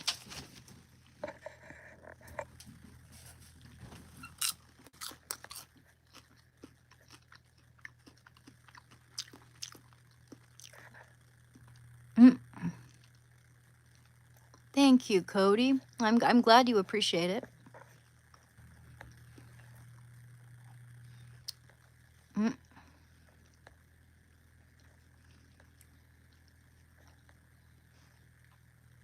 Mm-hmm. Very good. Very good scripture recommendations, guys. Thank you, Chrissy. I shall. Absolutely. Stronger and stronger than ever with each day that I'm clean. Oh, thank you, Danny. I hope so. I hope my channel is appealing to more people and it's getting better and better.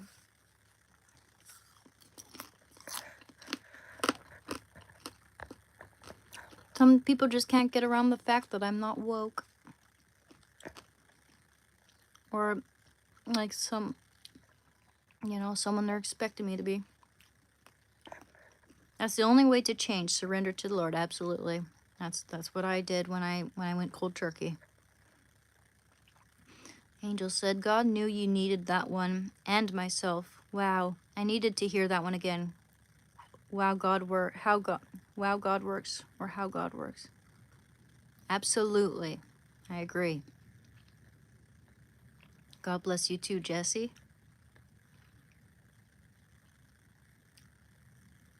Okay. Oh, you'll blame me when sleepwalking at work. Oh boy, well, don't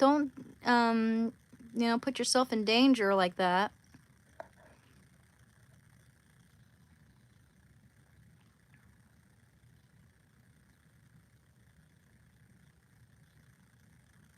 Thank you. Allow the Holy Spirit to guide you to the words, especially for you. You're an individual in the battle and not a unit. Absolutely.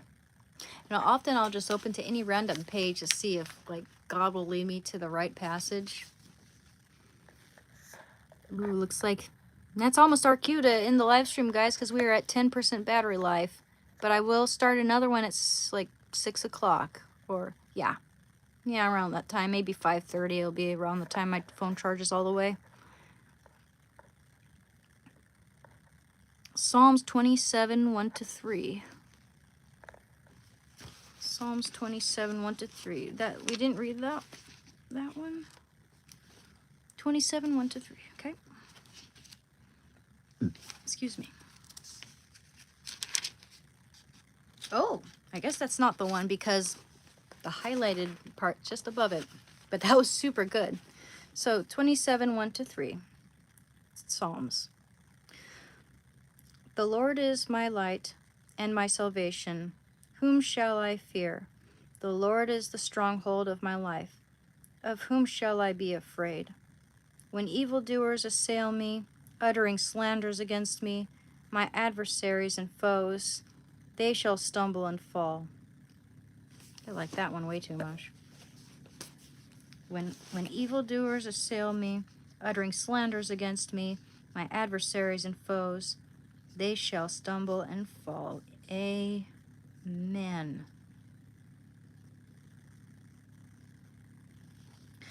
Though a host encamp against me, my heart shall not fear.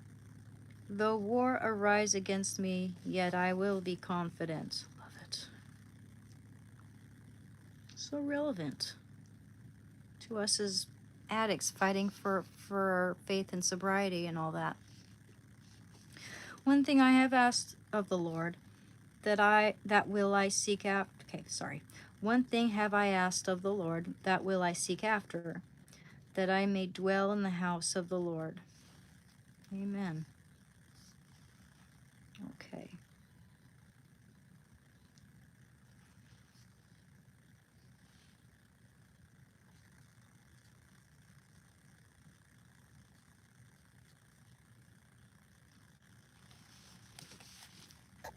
That's a very good one, my friend.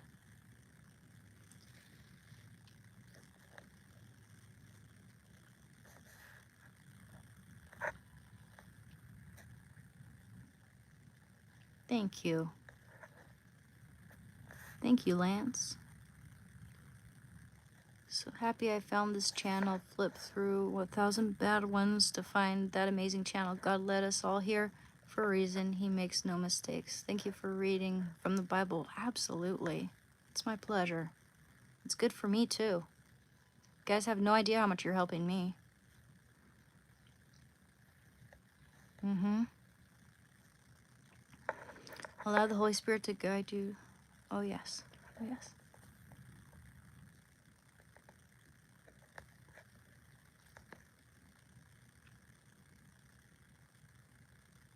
Mm-hmm. It's beautiful the way the Lord works, helps, and supplies us with what we need. Absolutely, Barney. Mm-hmm.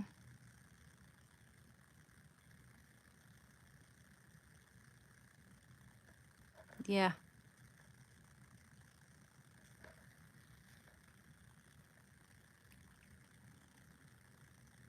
You bet I'll be there for the next one. Angel, good night, superstar. Thank you, Danny.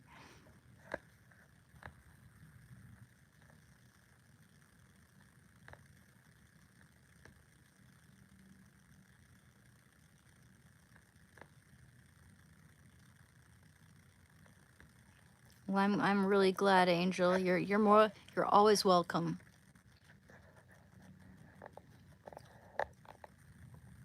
We are all on the good walk together. Exactly, Nathan. Amen. Let's see where my okay. Okay, that battery is really starting to drain. Oh, I need to crack my back. Take a little break from the scripture because I know that I don't want for my phone shutting off mid passage, mid chapter. What is it to you, buddy? Huh. It's still single.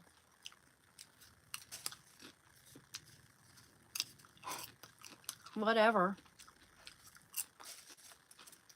Like, whatever.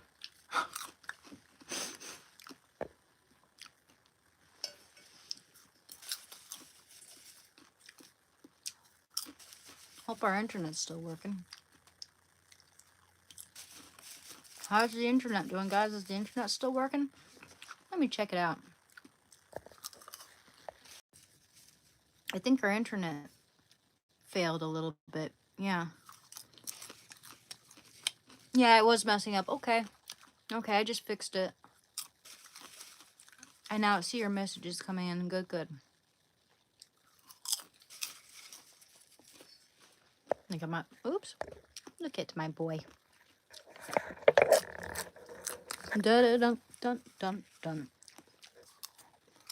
Da da da da dum dum dum. Dum dum dum dum. Hey you. What you thinking about? What you thinking about, baby? Are you my prince? Are you my sweet, beautiful prince of the forest? You like a baby deer in the meadow, waiting for his mothers? You're more like a baby cow with those jowls. I know, you got the jowls. You giving yourself a little puppy bath, huh? I don't usually see you licking your legs like that. Mm-hmm. Yeah, am I invading your privacy? Is that what it is?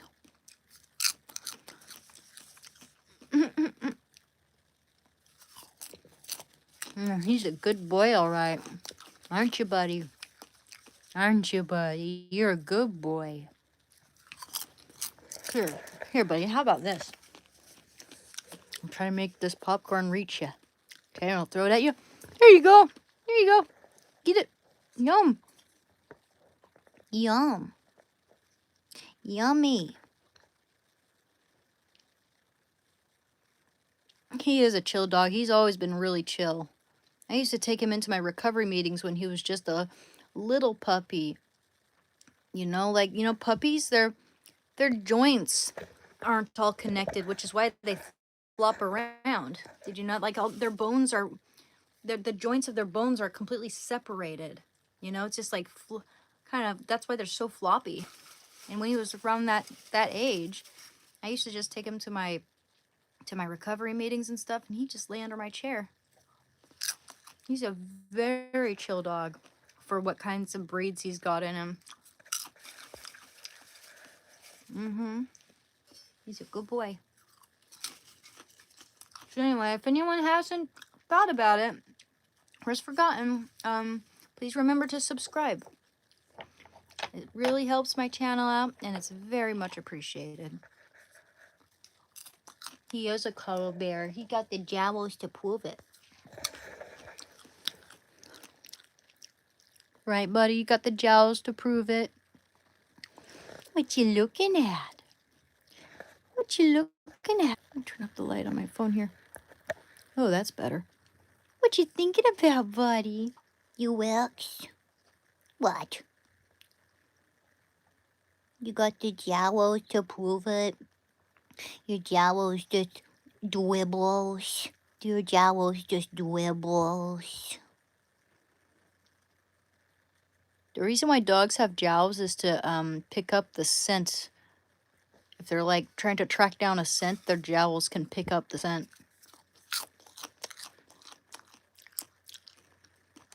Oh, Shando. I'm subscribed to Shando, guys. I'm subscribed to Shando. Oh, he's smart, all right, guys. He's the smartest. I've grown up with dogs my whole life. We've always had a dog in the house. Shando's the smartest dog I've ever met. He is. He is. I think you could be a canine unit. And you know what I'm talking about, don't you? He's looking me right in the eyes, guys. He's looking me right in the eyes. He's brilliant. You know, we're thicker than thieves. He's my bread and butter. He's the peanut butter to my jelly. Thank you, James Ventura. Hope you have a wonderful day, too. Just so you know, my phone's just about to die. Where are we at now? 5% battery life. Yeah, in just a couple minutes, it'll be, or even 1 minute, it'll be dead. He really is a smart boy. In fact, he seems to know the difference between left and right from early puppyhood. I took him to my friend's house, which is kind of a ways walking, you know, a ways of walking. We get on the train, go downtown, and go to her place. Like, he knew the directions, knew the way there after just one trot, after just the second time going there with him. Because she has a dog around his age, and they play like best friends. They're just sticking their butts in the air, wagging their tails, you know, going, leaning into each other side to side, like two Siamese cats. They're just like prancing around each other. It's so cute. Hey, Raid the Fairy. I'm going to start another live stream in 2 hours later after this one, okay? By around 6 o'clock, I'll start another live stream. I'm going to be painting. Just so you know, yeah. Oh, man. I love seeing Raid the Fairy here. And James Ventura.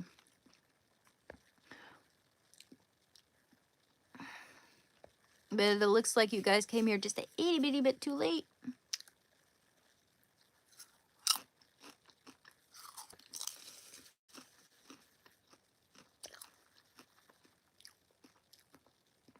Yeah, I wanted to let everyone know.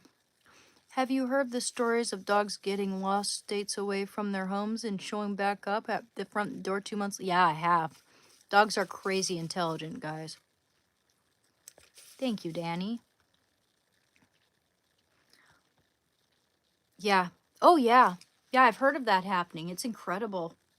Or when someone, a dog's master passes away, I've seen it where the dog will just go lay on his grave, and every single day and fall asleep, practically living there.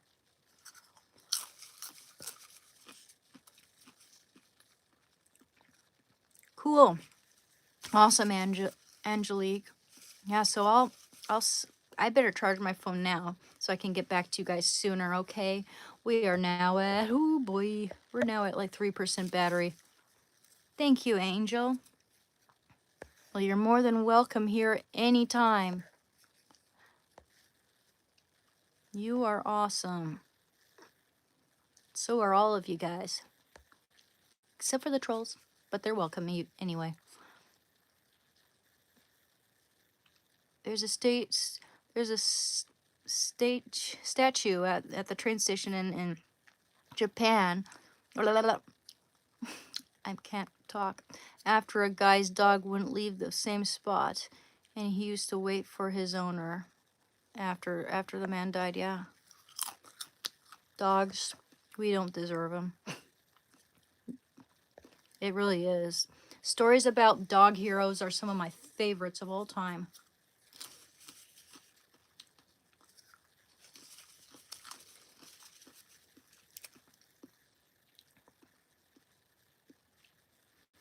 So guys, because they're the most loyal, most connected to us of all the animals we've ever domesticated. Don't know what we would do. Don't know if our human species would survive if we didn't have dogs.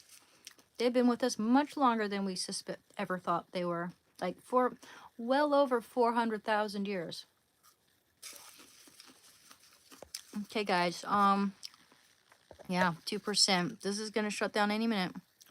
Okay, raid the fairy, Lance, Blake, Barney, Angel, Danny, JJJJ, Mewtwo'd, Heath, everybody, James Ventura, Fixa, user, HG2, yes, and also, Lance, I'm very interested in that proposition. Please DM my Discord, and I will get back to you guys in about an hour and a half or so, okay? Maybe a couple hours, because I might have to do a few things. Do some chores, all that.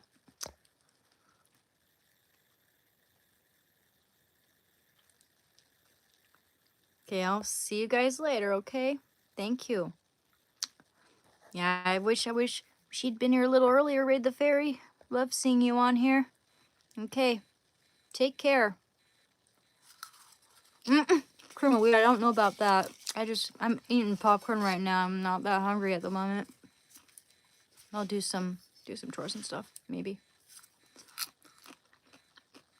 I shall. Oh yeah, I'm gonna tend to Shando. That's right. He's waiting for me. Okay, so don't forget to like and subscribe. It's very much appreciated. And I'll catch you guys on the flip side, okay? See you momentarily. Oh yeah, you're full of a dice. Let's not pay attention to him. Yes, he does. And you know, it's like, I mean, he usually gets my undivided attention, but ever since I've done these live streams, I've spent a lot of time just sort of turned away from him. And I think it hurts his feelings, so yeah. I try to engage with him more while I'm doing this too. You're full of it, Dice. I'm not trans. Fuck off. Take care, guys. Bye-bye. And I'll see you later.